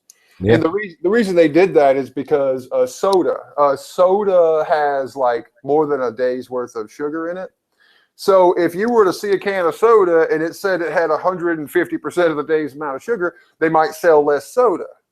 Oh, that's right. You see the World Health Organization put out, the 25 grams a day is 20% of your diet should be sugar. They got strong-armed by the sugar lobby. You know who the sugar lobby is? It's the old tobacco lobby. Yeah, because they claimed just 25 grams of that's not a lot. It's just 25 grams of sugar. No, 20% of your daily allowance should come from sugars. Oh, that's crazy. That I thought it was the World Health. They said 25 grams. WHO, yes, because the sugar lobby threatened to boycott and not supply the money that they had promised for a specific program. Now, the reason I say it's important that the sugar lobby is borrowing tactics from big tobacco is because in the 1950s, there was a shift, okay? Back in the 1950s, people actually wanted their food produced in factories because it was safer than chopping it up at home and killing it. It was actually somewhat safe to have it in a sterile factory over doing it yourself. But see, we took it too far. We went too far. We tried to, these companies try to get too big because companies are just a bunch of shareholders and they want returns. But the problem is, when the bigger a company gets, the more likely it's going to make sacrifices when it comes to either the quality of their product in order to meet the demand of the quantity of the product. Well, yeah, they have to. They're trained. It's how much to make the product, make it as cheap as you can, make as many as you can, as cheap as you can, to sell as many as you can. And machines like corporations are built to run off the numbers and the algorithms that work and not include things like what big agriculture and big meat is actually really doing to our environment. I mean, agriculture itself is destroying a lot of things. It's major issues, man. But we always seem to realize too late or not do enough research when we start. I mean, you said it right. We went too far again. Do you think it could be that the powers that be knew all along, they just didn't care? No, yeah, I'm sure. Let's think about this. Let's just assume whether they knew or not. I don't know about excuse me, I don't Come know on, about man. knowing or just Look, being a human being and chasing, you if know. you have money, you can hire the most important of all, like the best of everything. The best of everything is going to give you the answers, or it's going to be as close as you can get to the answer, right? Right. So when money's not an issue, you've got the information. Now let me ask you something. Remember how I told you about that pineal gland? Remember how I also told you about how we all emit frequencies? Yeah, man. Did you know that there are patents for sonar weapons? Now, these sonar weapons use a lot of the same frequencies that satellites use. Now, you probably know, and your readers probably know, there are thousands of satellites up above us, but they don't consult with us before they put them up there. And to be honest, I don't think there's a human being that knows what every satellite's for.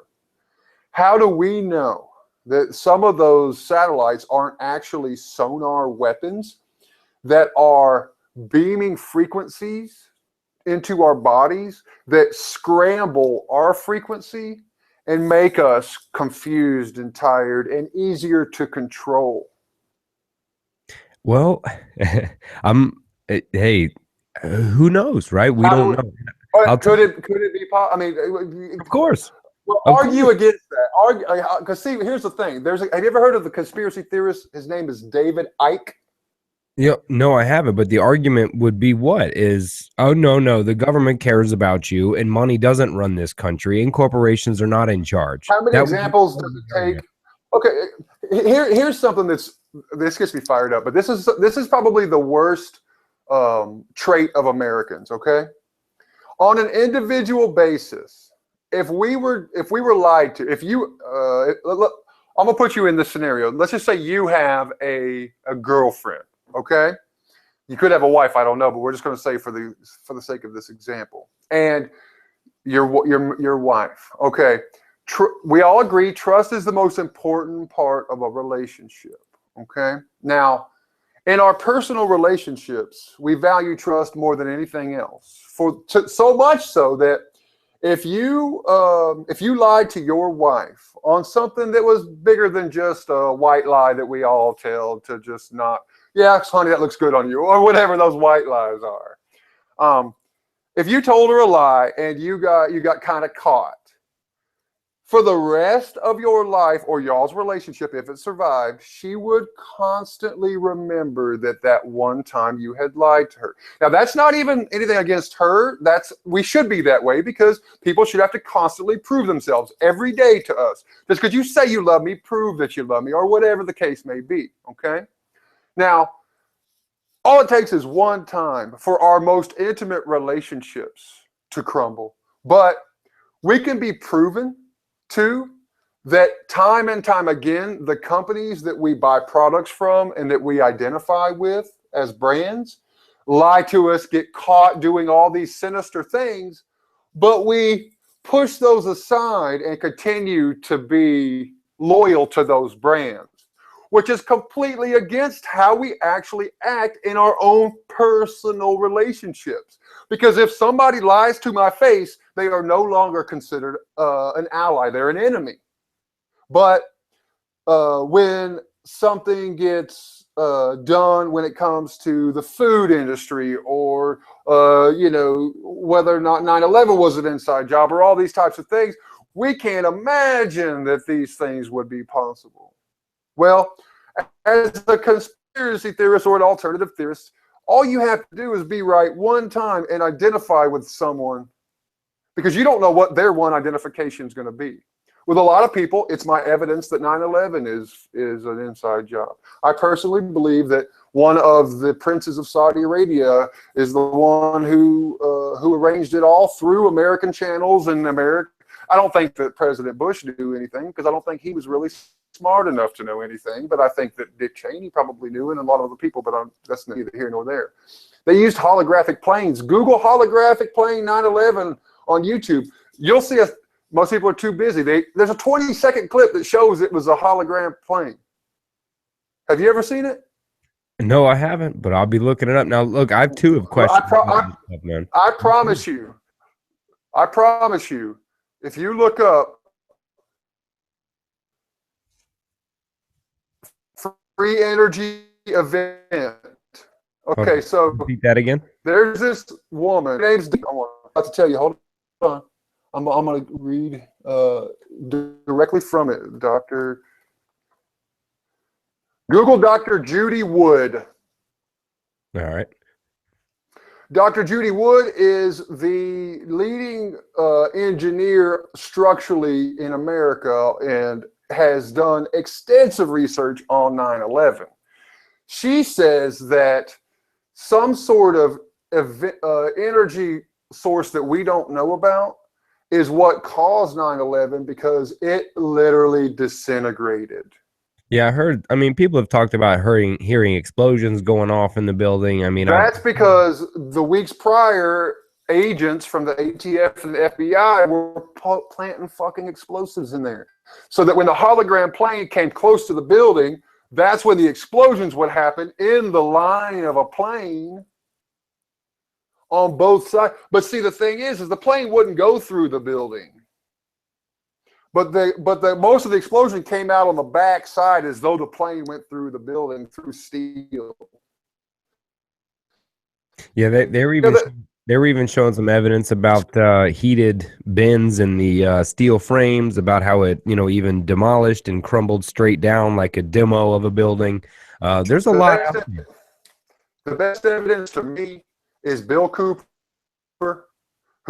Now there's also a guy, I can't pronounce his last name. I believe it's Michael Pasucci. He's actually in Leavenworth. Now, this guy was a genius, and the FBI and CIA used him to come up with their backdoor software. They got one software called Promis, Promis. Google it. He created this software, and he actually has he's considered like one of the smartest men to ever live, okay? But he's been in jail for like 20 years. And it's on some bogus bullshit gun. I think it's like meth charge. They basically, the CIA was used, okay. If you're a good counterfeiter or if you're a good criminal, the CIA will actually pull you out of jail and let you work for them.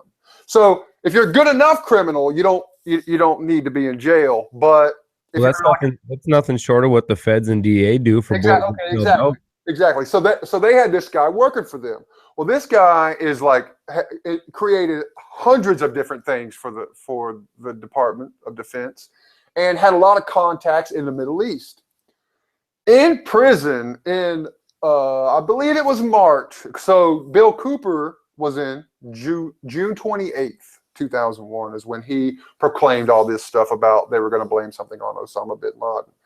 A couple of months before that, Michael Pasucci, who was in Leavenworth, he didn't have access to the news, asked to meet with an FBI agent and told the FBI agent that his contacts had explained to him that there was going to be an attack and they were going to blame it on Osama bin Laden.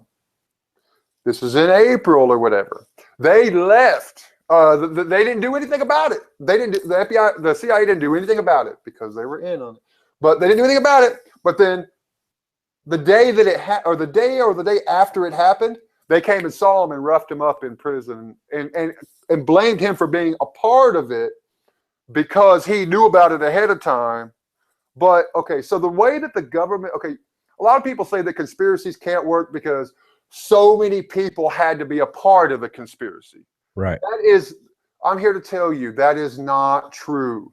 The government and the military work on a need-to-know basis, okay? So you don't realize that you are carrying a bomb in this package, but you deliver it to where you're going. All you were told was to deliver the package. You didn't know it carried a bomb.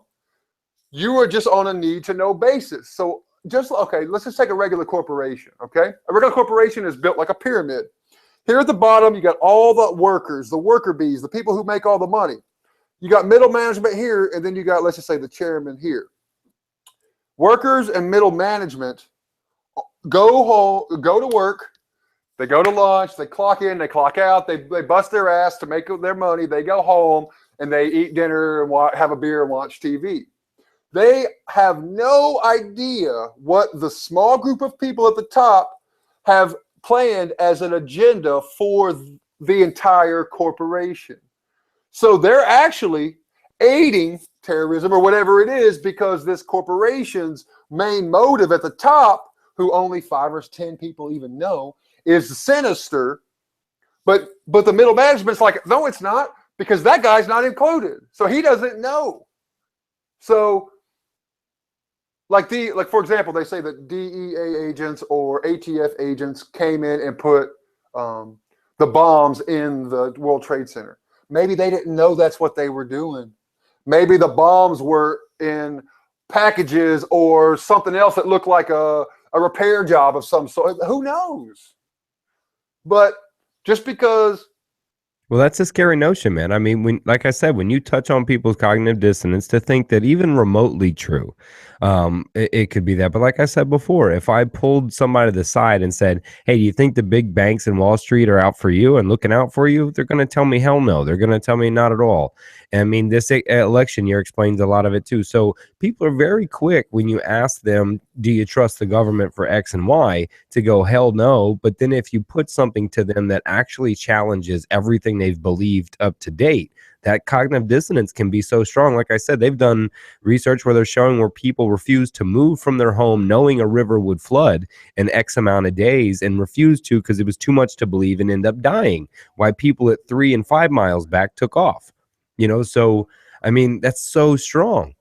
Well, see, I mean, and frankly, I don't know. I know a lot of the things you're talking about. Yeah. Well, maybe you do some research and we can have these conversations again. I'm just trying to bring up things that could possibly be.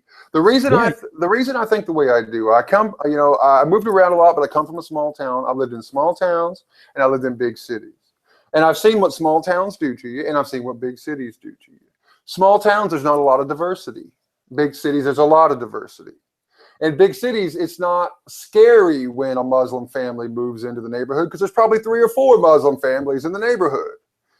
In Kingston, Tennessee, I love my hometown, but if a Muslim family moves in there, they're probably in trouble. They're probably in trouble. I mean, they're not going to necessarily get physically harmed, but there will be people in town who do not understand why they have come in and messed up the great thing that Kingston has going, or whatever the case, or whatever small town. My point is, when there's not a lot of diversity, one of 2 things are going to be created: fear, which is most of it, or curiosity, which is what it breeds in me. Anytime I'm around something that's not like me, I automatically think, what can I learn from this situation? Awesome. Because I already know what I think, but I want to know why. Every day I wake up thinking, today is going to be the day I learn everything I knew was a fucking lie and everything becomes clear. That excites me when I wake up in the morning. A lot of people, they think, God, please don't let anything change. Please don't let anything change.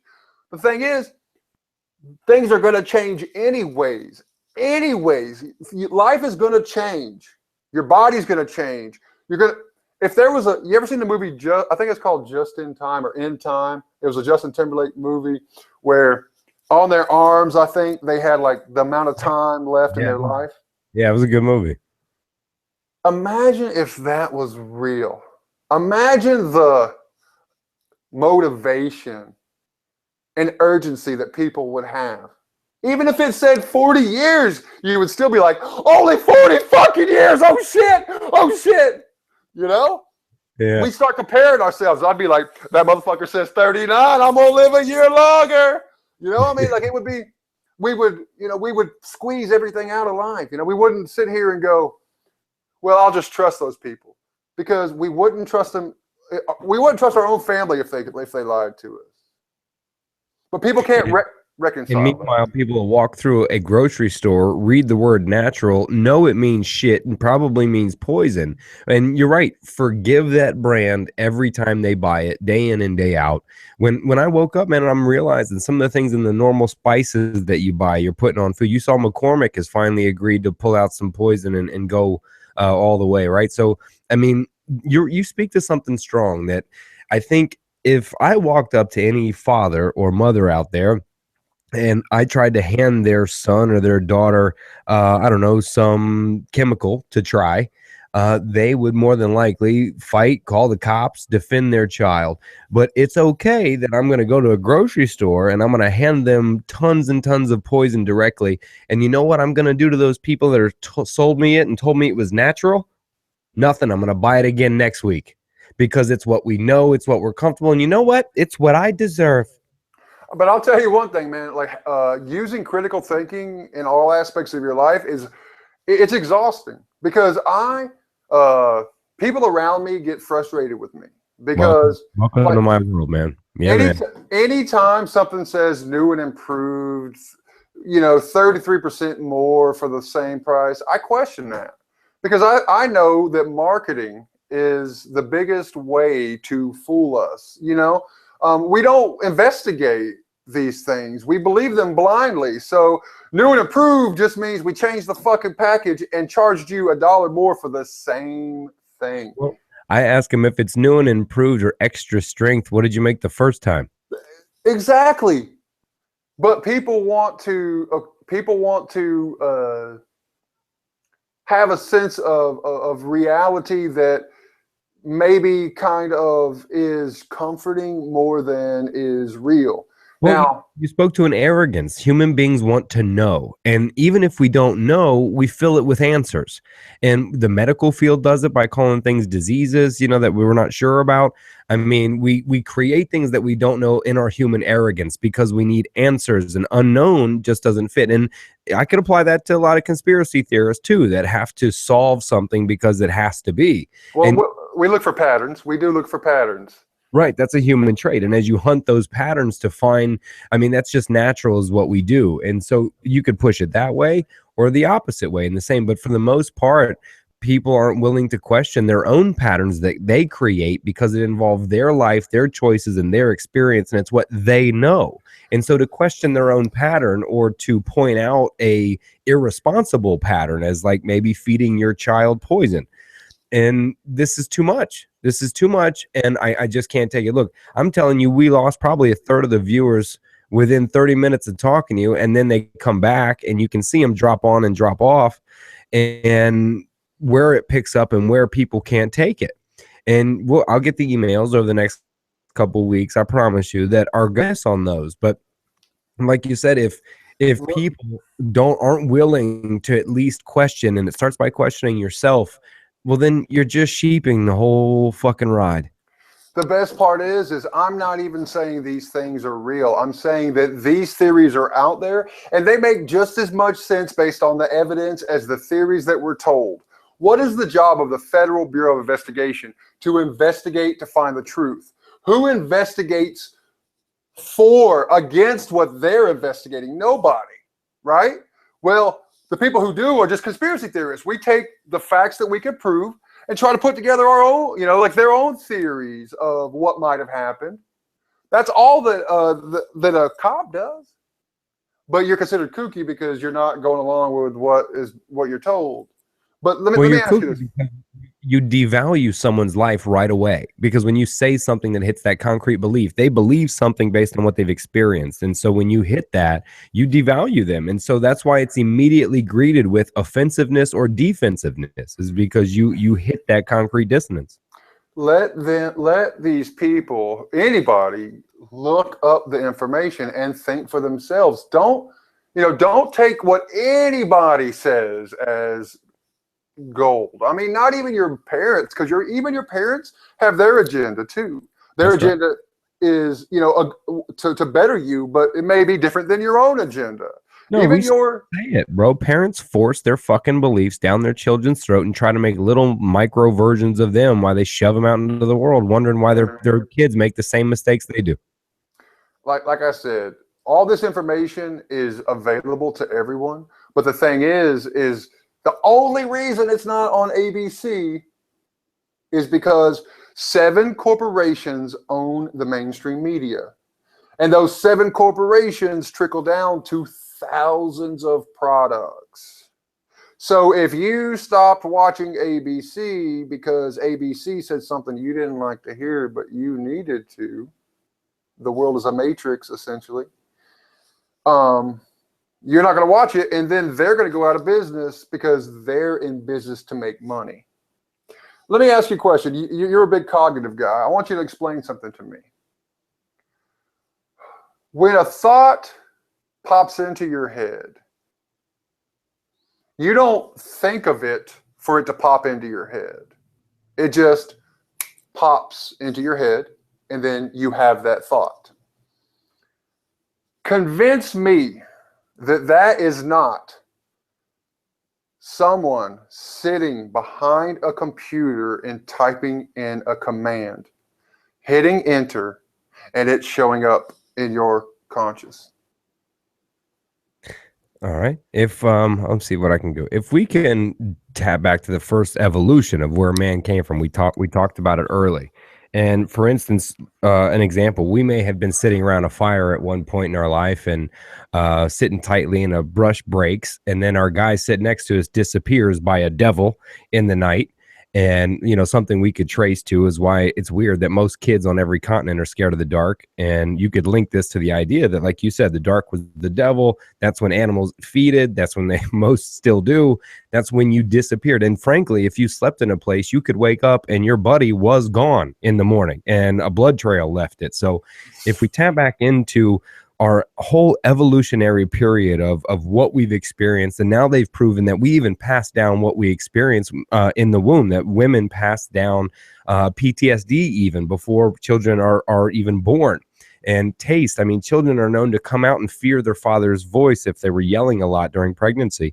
I mean, so the more we pass these experiences down, our body is this, and mind, etc., is this operating material where in a half a second we can take all of the events happening in front of us, from the colors, the sights, the smells. Then what we do is we compare that through all of our experiences.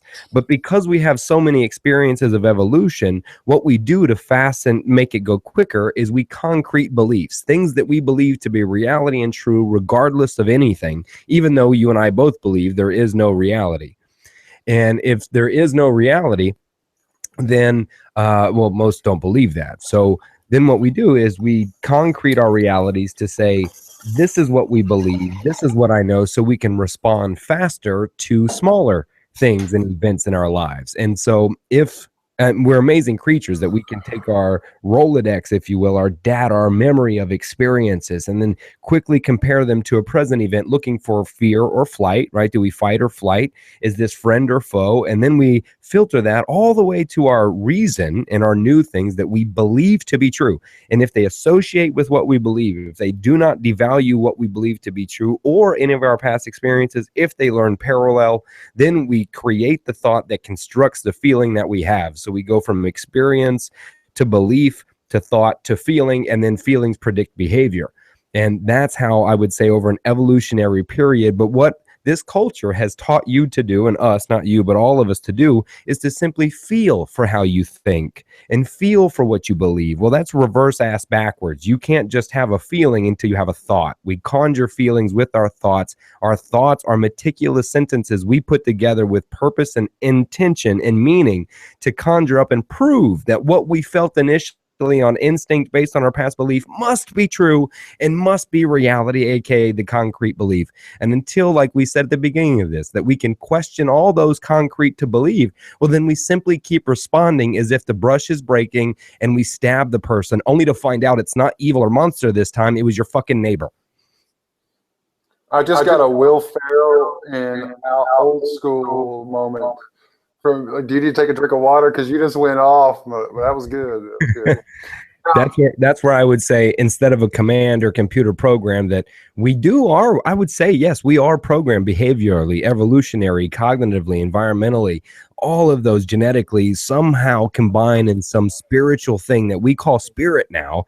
Maybe it'll be called something else later. Maybe it's really software.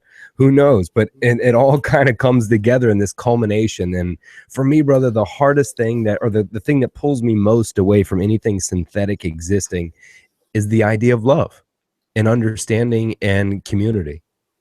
Love is my religion. And I mean that genuinely. I love you. I love everyone. I love everything, because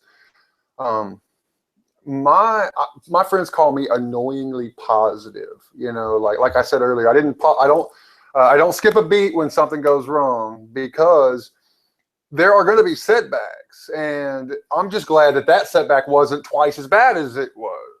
I just keep going.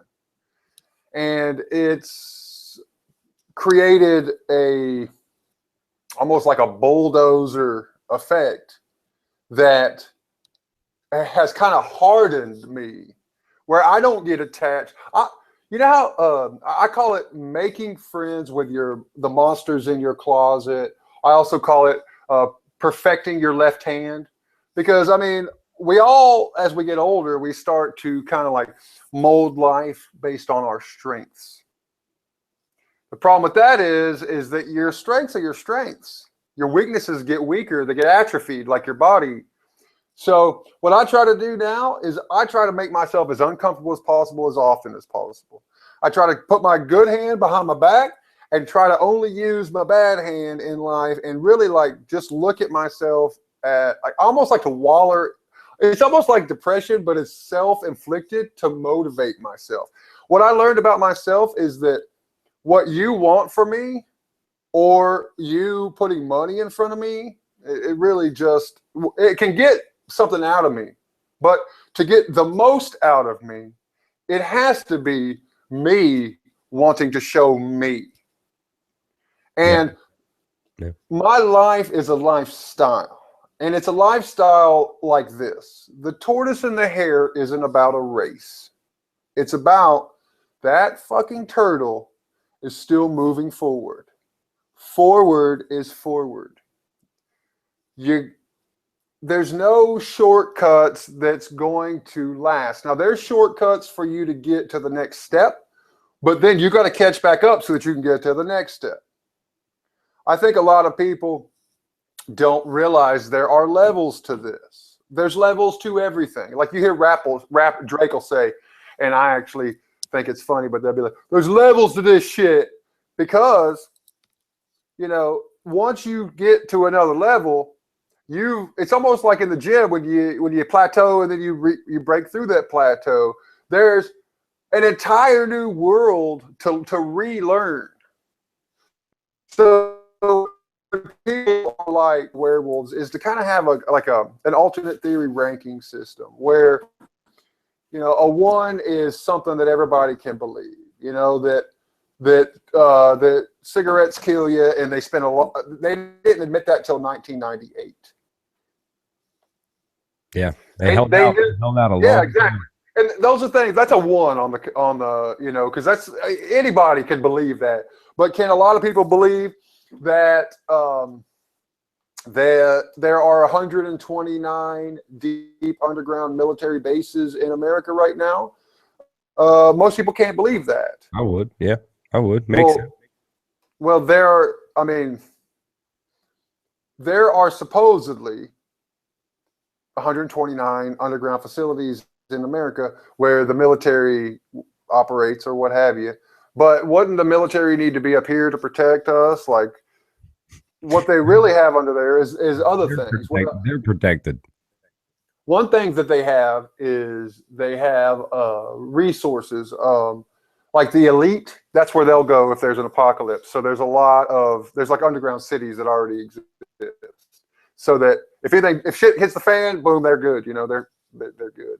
But there's also, if people want to Google DULCE, now that spells dulce, but it actually pronounced dolce. Dolce is an underground base that's based in New Mexico. Now, Dolce is a pretty crazy place, man. Now, if you believe what thousands of pages of evidence on YouTube, on the internet, on actually released documents, if you want to believe what they say, it goes against what you've been taught. It's scary, but some of the things are pretty epic. Like human cloning has existed since about right after World War II, and on some of these levels, that's what they do. They clone humans. On even lower levels, they actually splice human DNA with alien DNA. There are people who have come out and spoken about it and are now dead from suicide or whatever, that have said that they were workers on the 7th or whatever it is floor, and You don't know what else is, like I said, you're on a need to know basis. So you don't know what's going on level 1. You don't know what's going on level 6. All you know is like your little office or whatever, you know. But in his whatever, there were cages of animals that were half alien and half human. And they would beg you to help them. Jesus. But they're just there for experiments. And see, the U.S. has a super soldier program. Like this is Google. I mean, this is true. And they're basically trying to figure out. Were you pulling all that info? Where's all this info? This website you sent? If you Google Dolce, there's thousands of pages. You'll go. You can decide what you believe, but there's too much evidence. There's even pictures of the entrance and stuff. There's YouTube videos of truckers going down into these things. Just truckers with their GoPros. They don't even realize what they're GoProing, but they're like bringing supplies down, hundreds of miles. Supposedly, there is. This is true. There is patented evidence. There's a patent for a drill that actually melts rock. So this drill there's a patent for it. This drill melts rock, and it actually turns the sides of the wall into glass. So it's like it smooths the surfaces of the wall. So this thing can do like 8 or 10 miles a day, and there are underground subway systems that go to each country, and they go at like Mach. They go at Mach speeds. Come on, man. You're stretching me now, man. Look, do you think underground I didn't come out the speed?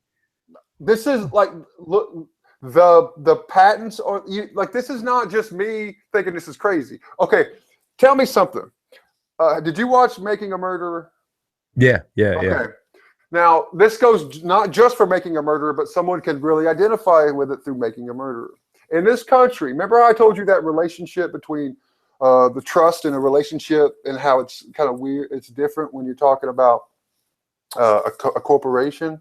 Mm-hmm. Well, we also have biases when it comes to the government. Like in this country, you can put a man to death based on circumstantial evidence. Okay? Yeah. Meaning you can't put A to B, but you got A to C or A to D or what have you. You can actually put a man to death over circumstantial evidence. Yeah. But all conspiracy theories most of them are based on circumstantial evidence. But the problem is that it's the poor people trying to expose the rich who have the money, and they're good at covering their tracks. Not only are they good at covering their tracks, but they could even tell you and you wouldn't believe it. So it's like a lot of the things that they talk about, people don't know this. It's fucking right on the internet. I mean, you can find it in the Encyclopedia Britannica. In 1979, the CIA had to go in front of the Supreme Court. They had to explain this new weapon that they had. It was a gun. This gun shoots frozen darts. These darts are not water, they're poison. The frozen dart would go into your body. It would melt once it's in your body. It would just leave the tiniest prick, which wouldn't even bleed. The person would have a heart attack within minutes. They are on the video on the news showing this gun and explaining how it works. What the fuck, man? How many people who died of heart attacks could have possibly been killed? This is the scary thing, is what, like 9/11 is usually the thing that gets people, because 9/11 is the biggest thing that has ever happened in our lifetime. Okay.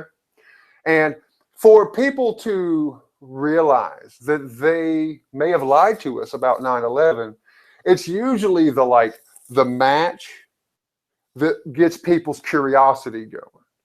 And then the next level is you learn things about other things. And then because you were able to prove one thing and believe that was possible, well, fuck, anything's kind of possible. And then that's why you start to get excited. And then a lot of these things, there's just as much evidence. Granted, it's circumstantial, but it's the same thing that puts people away for life.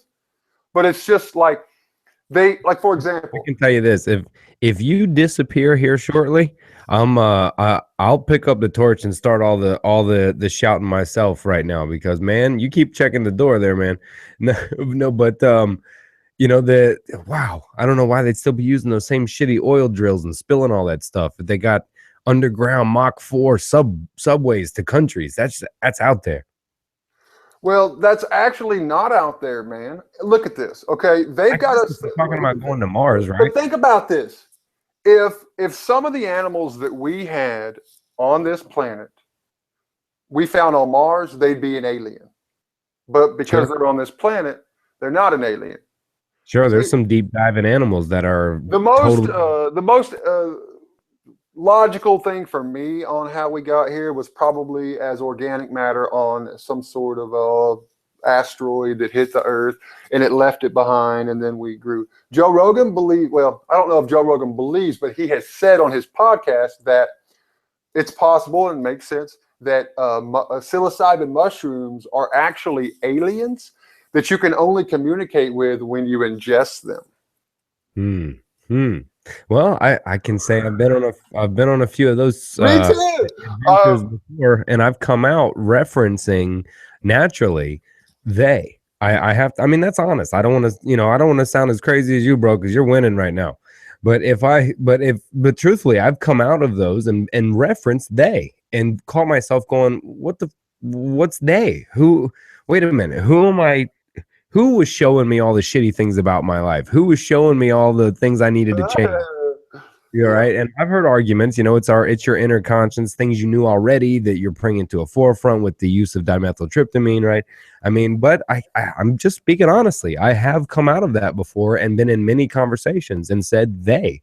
And then they're like, who the hell are you talking about? And I'm like, I just say they to save conversation, to save explaining this shit, because I'm just telling you what happened. Now, if you really want something that you won't be able to prove wrong, but that you will question everything about your existence, you need to research the Donald Marshall Revolution. Okay. Okay. Donald Marshall is this guy. He's a Canadian that lives in Nova Scotia. And he makes these absolutely outrageous claims. And here's what he says.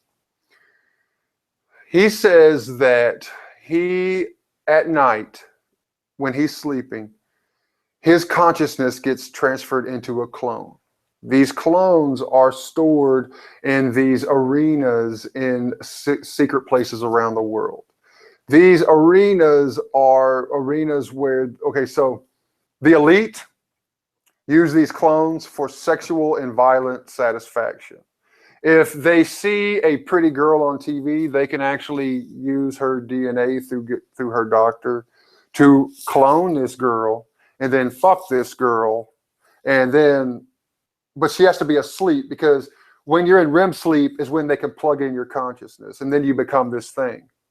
Now, people think that they're having near-death experiences, or they went into the astral realm, or they went into the fifth dimension, when really, supposedly, according to Donald Marshall, they're actually plugged into their clones.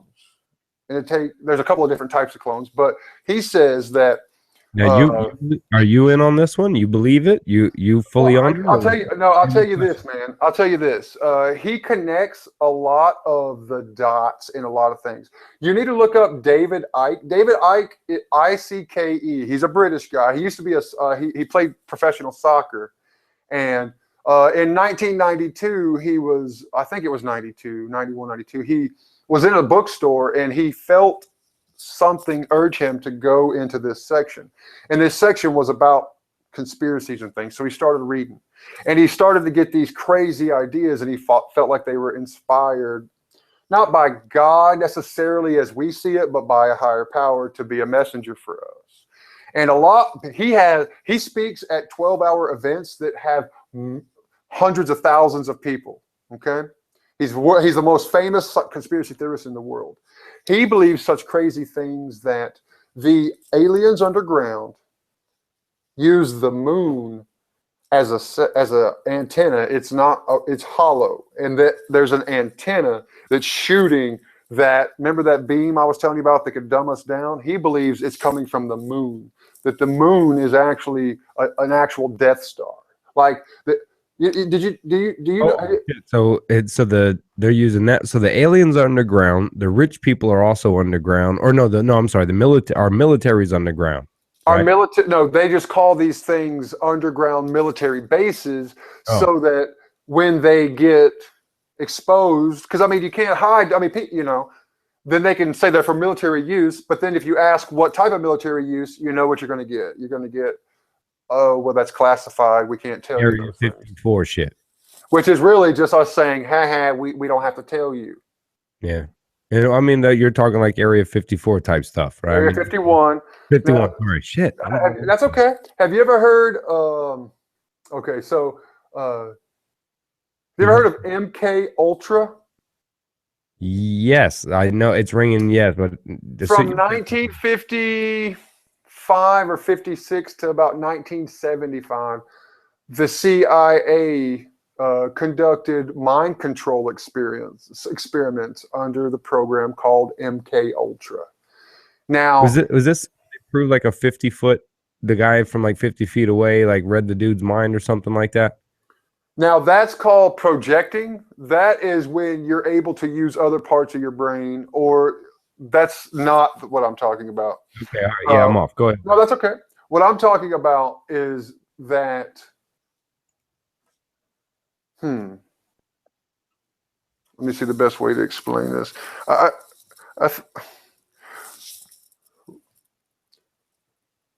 I'm going to pause that conversation for a second. Okay, no worries, no worries. Because I want to ask you, who are you going to vote for president? Or who do you see as a fit candidate for president? Nobody. Can I tell you my take on it? Because I know you want to hear. So check this out.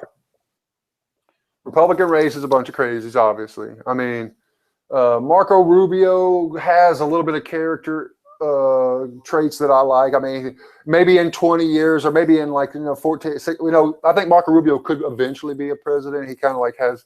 I definitely would not be voting for that guy. Not this guy. Well, now I'm talking about a marketing. Okay, so I look at the president as a marionette. Okay? I got you. So, Marco Rubio could be a decent product for the Republican Party very short. Exactly, and use him and just because that's the agenda is what's important. The person is really just who's the most vanilla or the most person that we can get. Like Sarah Palin. Come on, what I'm saying? I mean, they got some craziness. Well, right now, I mean, there's two Tea Partiers in Cruz and Rubio, and then Donald Trump, the psycho racist guy, running there too. The other guy, I forget his name, but that John Kasich, he's actually pretty good. He's the Ohio. If I had to pick all four of them, he's probably the least of the four evils, maybe, but it's still a political party. So, and even on the other side, you got fucking warmongering Hillary Clinton, and Bernie may be talking a lot of love and togetherness, etc. But I still can't trust somebody that's been in the government that long, So I agree with everything you say. I will say that. The most important thing, there's a movie called Ethos, Ethos. Oh, yeah, I've seen it. Okay, where Woody Harrelson breaks it down very good. I think you need to see that. Anybody who's going to vote, watch that first. But the two-party system, you're voting for the same thing. Yeah. Where they differ are social issues like abortion or gay marriage. Those are what we use as an illusion to choose, but really we're choosing the same thing. Either one, you're pro-life or pro-choice, but you're still choosing the same thing. Agreed. But here's my problem with Republicans. I'm a liberal person. I believe that the farthest we can push humanity to understand each other, to empathize with each other, to realize that it's our ideas and our effort that matters and not our skin and not our anything. Until we can get to that point, I think that we need to try as hard as we can for everyone to be blind, colorblind. I thought I was black until last week. You know, like somebody was like, "You're a handsome white guy," and I punch him in the face because he's like, "I'm like, I'm not a fucking white guy. What the fuck are you talking about?" No, I'm just joking. But so what the fuck was I saying, man? You told me jokes don't work on this thing, and here I am. Yep. Yeah. So You were connecting a few okay, things. you know, hold on. So I'm connecting the political dots. So Republicans or conservative, let's use conservative versus liberal because that's really kind of where the line is drawn. I'm actually kind of fiscally conservative. I think we need to like make sure we know where our money's going and don't take more than we need to. But I'm very socially liberal. I think that even transgender people deserve just as much rights as, you know, whatever. It doesn't matter what the group is.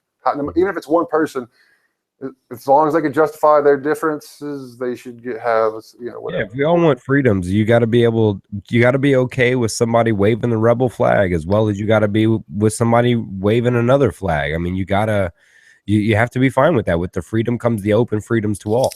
Well, I think the line in the sand comes when conservatives, instead of accepting that change is inevitable and trying to more responsibly manage change than the Democrats or the liberals, they try to act as though change is not happening and try to live on outdated principles. Well, there's a lot of fear mongering going on. I mean, we used to be great. The sky is falling. The sky is falling. It's over. Put us in there and we'll make you great again. And I'm kind of like, man, I mean, with that pitch, Jesus. Oh, well, one of the things, you know, I have a lot of people from my life on my social media, and you get to kind of get their political views. And what a lot of them, a lot of people have this, I've lived in the coastal cities, the bigger cities, you get less of it because it's more liberal, because it's more, you know, diverse. But you get a lot of where people don't necessarily trust somebody that's not like how they are. If there's any differences, I mean, shit, in some places, even here in Tennessee, I mean, even being a woman's not that great, you know, much less being gay or black or Muslim. Right. I mean, even being a woman is fucking like dangerous. And it's like, how do we fucking live in a world in the same state where, you know, we got people advocating for women's rights? I mean, what does it say about our country when women have only had rights for 50 years, 60 years, or blacks have only had rights for 50 or 60 years? What the fuck is going on? Like, you know what it is? It's conservative values being afraid that they can't teach their children about diversity because they're afraid they can't trust their children to make good decisions. If you raise your kid right, your kid will make good decisions when it's presented with these opportunities that you're so scared, you know, like of them coming in contact with. Yeah, I mean, the fear holds a lot of people back on all ends, and you're right. I'm so tired of the elections that come to the lesser of the evils. I wish I could have an election to where I'm going, I can't decide who's better. I'm really deciding who's less worse. Yeah, man, but the part that scares me the most is, you may even be guilty of this, is thinking that the president has really any power. He's a fucking puppet, and for the most part, the Congress is doing everything. I'm not even talking. Let's think about this. Well, you're going to go back to the Illuminati then. Well, no. I'm going to make just a very obvious reference. The president of the United States is the most powerful man in our country by definition, okay? One country out of the world. Multinational corporations deal, like the Coca-Cola might be in 200 different countries, okay? So if the American government were to complain about what Coca-Cola was doing, Coca-Cola could say, who the fuck are you? You're one fucking country. I'll just fucking pull all my fucking Dr. Pepper off the shelves. Then what's going to happen?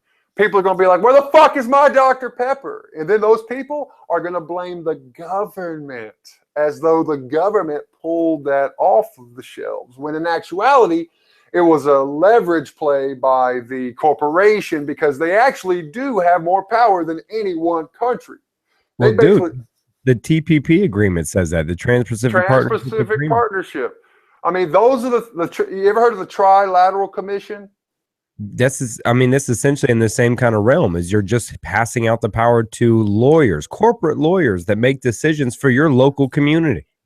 Did you know that the American Cancer Society is one of the most valuable businesses, if it were a business in the world, and has less than like a 25% approval rating?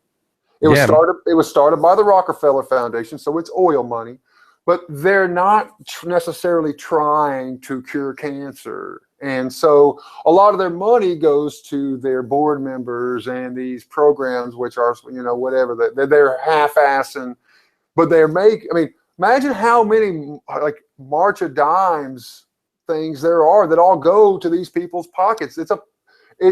It's a tax shelter of sorts. Yeah. A lot of people, my daughter even knows this. We one of her products actually that she makes this real eco friendly product that we're going to be selling on a store that we're launching here soon. And I thought about, you could donate some things or whatever. She goes, no, I don't want to donate to nonprofit corporations. They're a middleman.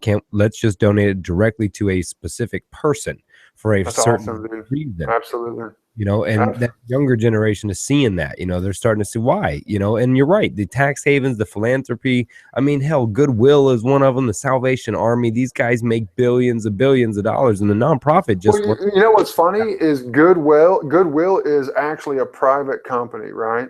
Mm-hmm. But his marketing scheme was to make you think that, it's a nonprofit. It's for profit. He makes money. He just basically is advertising to come bring him your shit, and he'll fucking sell it and keep all the money. But employ disabled people for 1/5 of a salary, and then be noted and get the media to pronounce what a great company that promotes the disabled and pays $2 a day. Have you ever heard of someone who is so influential but not very popular? His name is Eddie Bernays, or Edward Bernays is his name. It's Bernays. Edward Bernays was actually the nephew or the grandson of Sigmund Freud. So you'd think, damn, Sigmund Freud's a famous guy. Well, Edward Bernays is even more important. What he did is he coined the term public relations. You see, back before Edwin Bernays, politicians and corporations and businesses, what they would do is their philosophy was, we'll just beat the truth into these people and eventually they'll start to absorb it. Now, what Edward Bernays said is, it's not working. Let's pray to their fears and make them emotionally invested without realizing it. And now our fears of keeping up with the Joneses and all the things that come with consumerism are pretty much based around them no longer telling us the truth about things, them lying to us, and us allowing that. Now, here's the crazy part. We should not allow companies to lie to us. I mean, you shouldn't be allowed to. Yeah. Now, here's the crazy part. In San Francisco right now, they want to pass an ordinance where all sodas have to have a warning label on them, right? And if people think, oh, that's ridiculous, whatever they think. Well, here's the thing. People are still going to buy it if they want to buy it, just like they still buy cigarettes, even though they have a warning label on them. But you may sell less with that label on there. And that's bad for business. And when business is funding your campaign or your group or your research study or whatever, you kind of got to sell out to the business. But if you put a Muslim in Muslims and Jews there's probably no two groups of people that hate each other more for stupid reasons. I mean, I don't mean to be disrespectful. When I say stupid reasons, I mean we're all humanity, and there's no reason that all of us can't get along.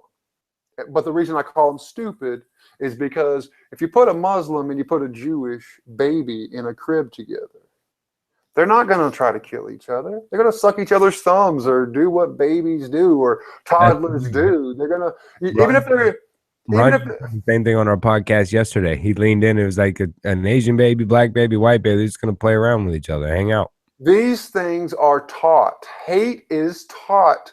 Fear is taught. Social constructs. I mean, the fact of racism itself is a social construct. Well, racism is to divide us. The funny thing about racism is there are a lot of stereotypes that are just hard to ignore. And, we get called name, we're afraid to tackle them, and we're afraid to accept that there are just stereotypes. Like, I was talking to a girl today when I was Ubering, and she's like, "Did you play basketball? You're tall." I was like, "Yeah, I'm white." I was white. And she was like, "What does that mean?" And I was like, "Oh, well, what does that mean?" And we kind of discussed it because there's stereotypes, White guys aren't as good at basketball there's all different, not just black guys. The fact that you're a tall guy that played basketball, even though the numbers are huge, that if you're over 7 foot, more than likely. No, exactly. There are plenty of things that help. But there's no one thing that's the cause of it. But it's just funny because we put stereotypes on everything, And I like to be the thing that breaks stereotypes.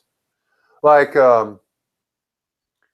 there's nothing like this is. Let me give you an example.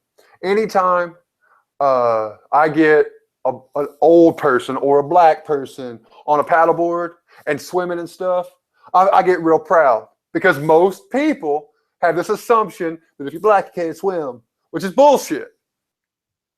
So, or if you're old, that you can't paddleboard, or if you're a Muslim, then you don't eat pork, or if you're white, then you have money or you have privilege. But the fact of the matter is in any case, you'll find people who break those stereotypes. So those stereotypes are really just shortcuts for our brains. Can you imagine, when you went on that rant earlier, I wanted to say this, but could you imagine if every decision that we make throughout the day, you had to sit and think about and not compare to the same decision that you made earlier in order to draw from? You couldn't get through life because you'd be like, oh, what do I do? Do I unlock the door? You have to kind of streamline things.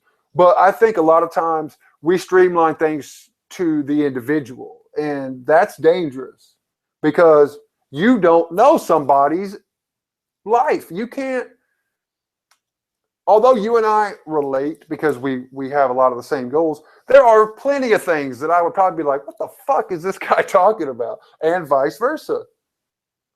Yeah, I say even, damn, I write that there's no way to fully understand anybody. The algorithms are too many. Or even understand yourself though, man, because you change every day. That's why I say the one phrase I don't like it when people say it is, that's just who I am. Like, stop saying that shit because anything not growing. It's just the way it is, because I complain a lot about institutions, and institutions are big. But they're just groups of people. They're just groups of people. Right. Just like individuals. So people think, well, it is, that's just how it is. Nothing is just how it is. You must go fucking crazy. Listen to my podcast when I start going off and you got to start throwing shit at it going, that's what I'm saying.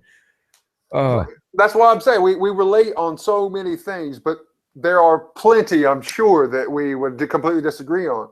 But that's what makes two people. Underground Mach 4 subways, I'm going to have to, you're on your own there.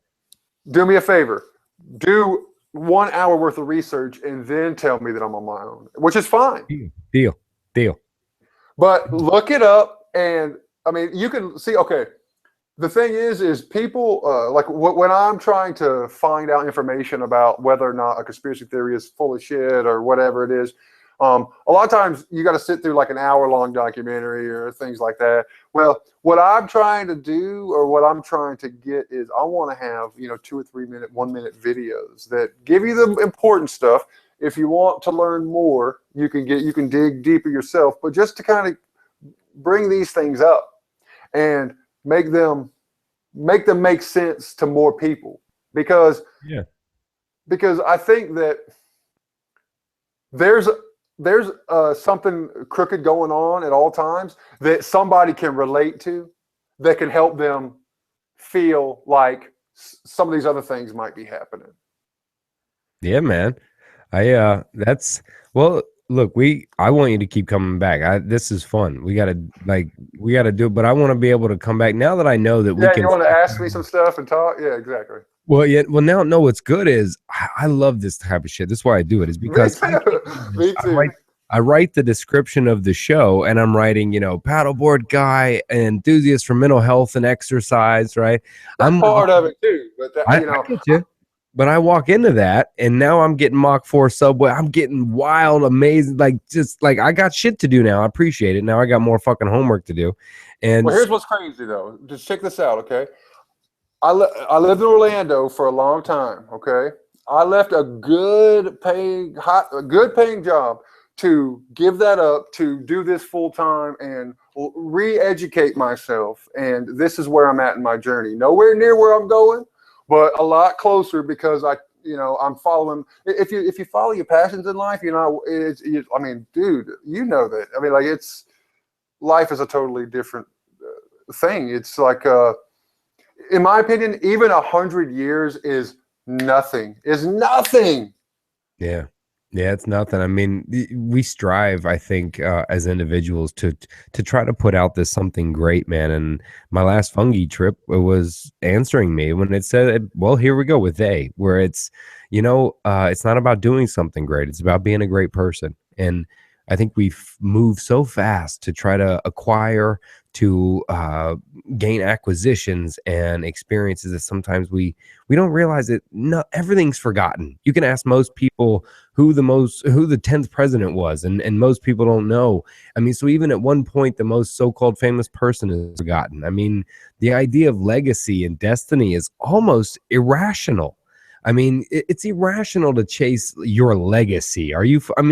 Hell, you could almost say the reason parents shove their own beliefs down their kids' throat is some sort of form of immortality being sought after, when we shove ourselves down their throats. But, I'm guilty too. So, we could go down. And that's funny, is that, I almost didn't get to the point. All of that description. And instead, I get all of this, man. I got more than I bit off. Dude, I love this shit. Like, this was great, man. Well, I want to say that, what people need to realize is that most of the time, not just sometimes, but most of the time, when you are looking on Facebook and you see somebody who got something that you want, they probably did something that you wouldn't do in order to do what that is that you want. So don't think that just because you would have done it based on the way you wish it would have gone down is how it really went down. That girl may have, there's no telling what somebody had done to get access to what they get access to. And don't pretend like you know how they got access to it. Understand that you can only be as good, but you want to be better today than you were yesterday. And if you do that enough times, you're going forward 365 times every year. You got to look at it like you're going to be 70, if you make it that far. But if from now to 70 you were better every day, imagine how great you'd be. You might even turn into a freaking a red dwarf star because you're immortal. I mean, who knows, man? Because think about it. Like, every day is the only opportunity you have. Tomorrow is just part of the imagination. Tomorrow doesn't exist. Tomorrow does not exist. Now, plan for tomorrow and have goals for tomorrow, but tomorrow doesn't exist. It's only in here, right now. Actually, it's 4:48 in Nashville right now. 5 o'clock doesn't exist. If I don't live 4:48, I can't get to 5 o'clock. Stop wishing your life away. Stop looking forward to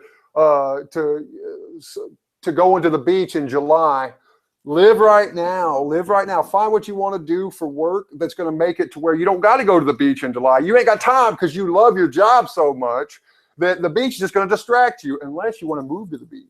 Then do that and work from there. Because the opportunity, that's something that is one thing that you can't blame other people that you didn't get. You did get an opportunity. Oscar Pistorius didn't have legs. That's all I'm saying. Oscar Pistorius is in the Olympics and the motherfucker didn't even have legs. If he had legs, he might not be in jail, but that's not the point. He proves that whatever you're bitching about, just quit bitching, because you got your legs. And if you don't got your legs, but you still got 2 arms, you got your arms.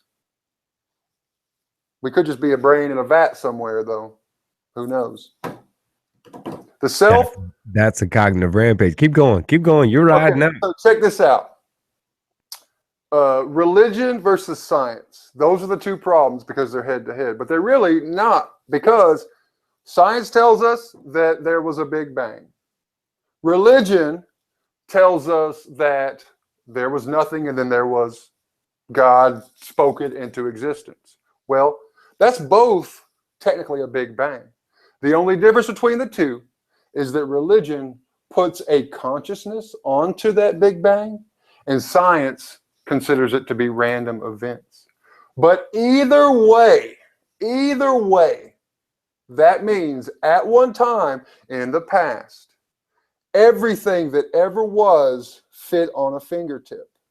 That means that you and I used to be the very same thing. And that means that your enemies and your enemies' friends and your ancestors and trees and aliens, everything used to be like right in that same thing. So maybe the explosion was an opportunity for the universe, or this consciousness, to experience itself from all these individual points of view.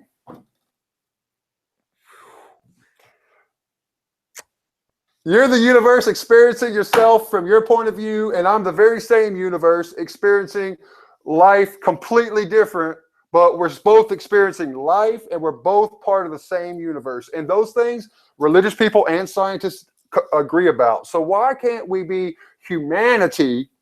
Because we're killing this earth. If we don't, there's 1,800 billionaires in this world. 1,842 technically. Now, there's 7 billion people. 49% of those people do not have access to electricity or water. Yet, out of the 51%, 1,800 of those people are billionaires. So I asked the question, why do these people not have access to these things? And it's obvious answer. That's more thinkers. That's more people to control. That's double the population. How the fuck can we control this whole population? It's hard enough to control the population as it is. So they prevent us from putting water. They prevent us from, even philanthropists put their money into other things. 49% of humanity, roughly about 3.4 billion people, something crazy like that, doesn't have access to both or either water or electricity. In 2016. I mean, it's the excess, man. It's the excess and the need for that, man. The control. I mean, and people just, you know what? It doesn't matter, because tomorrow their kid has taekwondo and then they have to take old Mary to about, you know what I mean? It's just, they got things to do, dude. And if they don't get these things done, well, then my journey won't be good. And I have to go to the next step and to the next step and to the next step. And well, there's always steps until you just run out and you're old sitting on a beach dying. I mean, yeah, you're going to have to exist, so you might as well make it the best that you can. See, I think self-confidence is the most important thing that we possess, and that's why I started. See, I teach yoga before I teach. Like, if I personally train you, I'll get you doing stretching and yoga first, because if you don't, okay, I started yoga recently. I'm talking a couple of years ago. Before then, if you would have asked me, I would have told you, yeah, I'm somewhat athletic. I know who I am. I know myself. Within a couple of months of doing yoga full time, I realized I didn't even know anything about my own body, much less like how can I think I know about the world around me when I just now noticed this muscle here that I had never, it was in my body for 36 years and I never noticed it.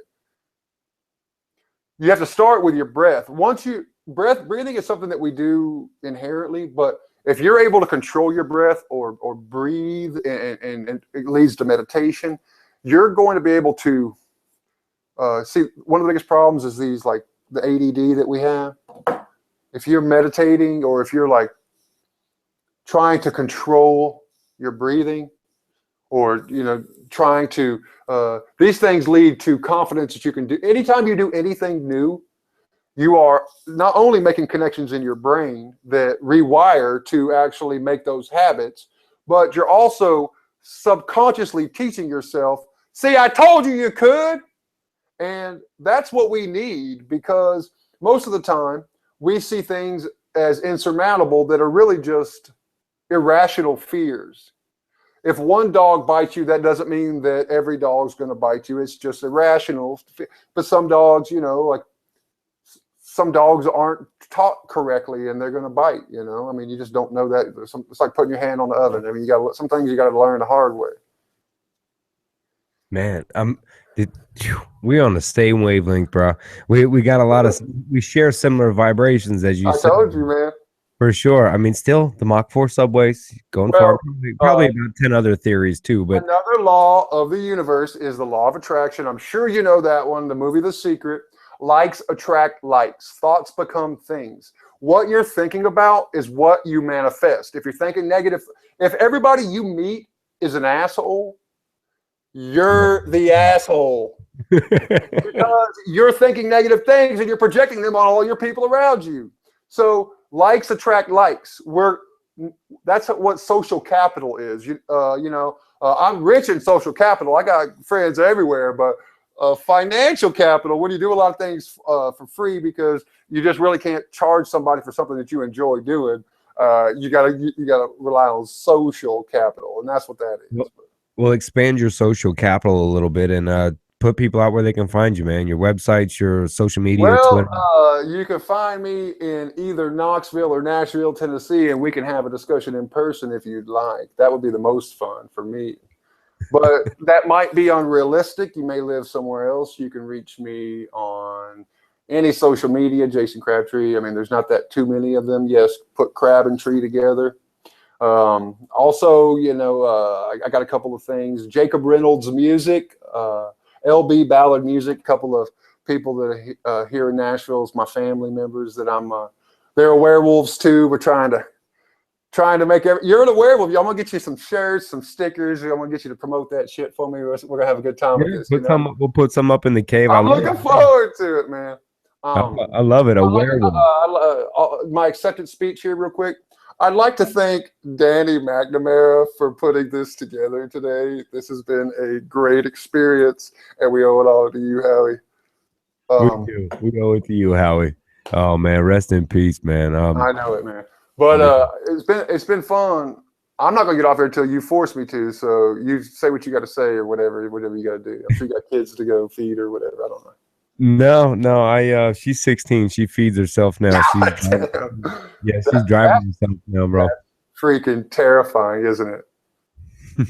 Actually, man, she's I don't know, man. I got lucky, man. Everybody kept telling me wait till she's 10, wait till she's 12, wait till she's 13, and the wait till never happened. I mean, don't believe in luck, man. Luck is not luck and super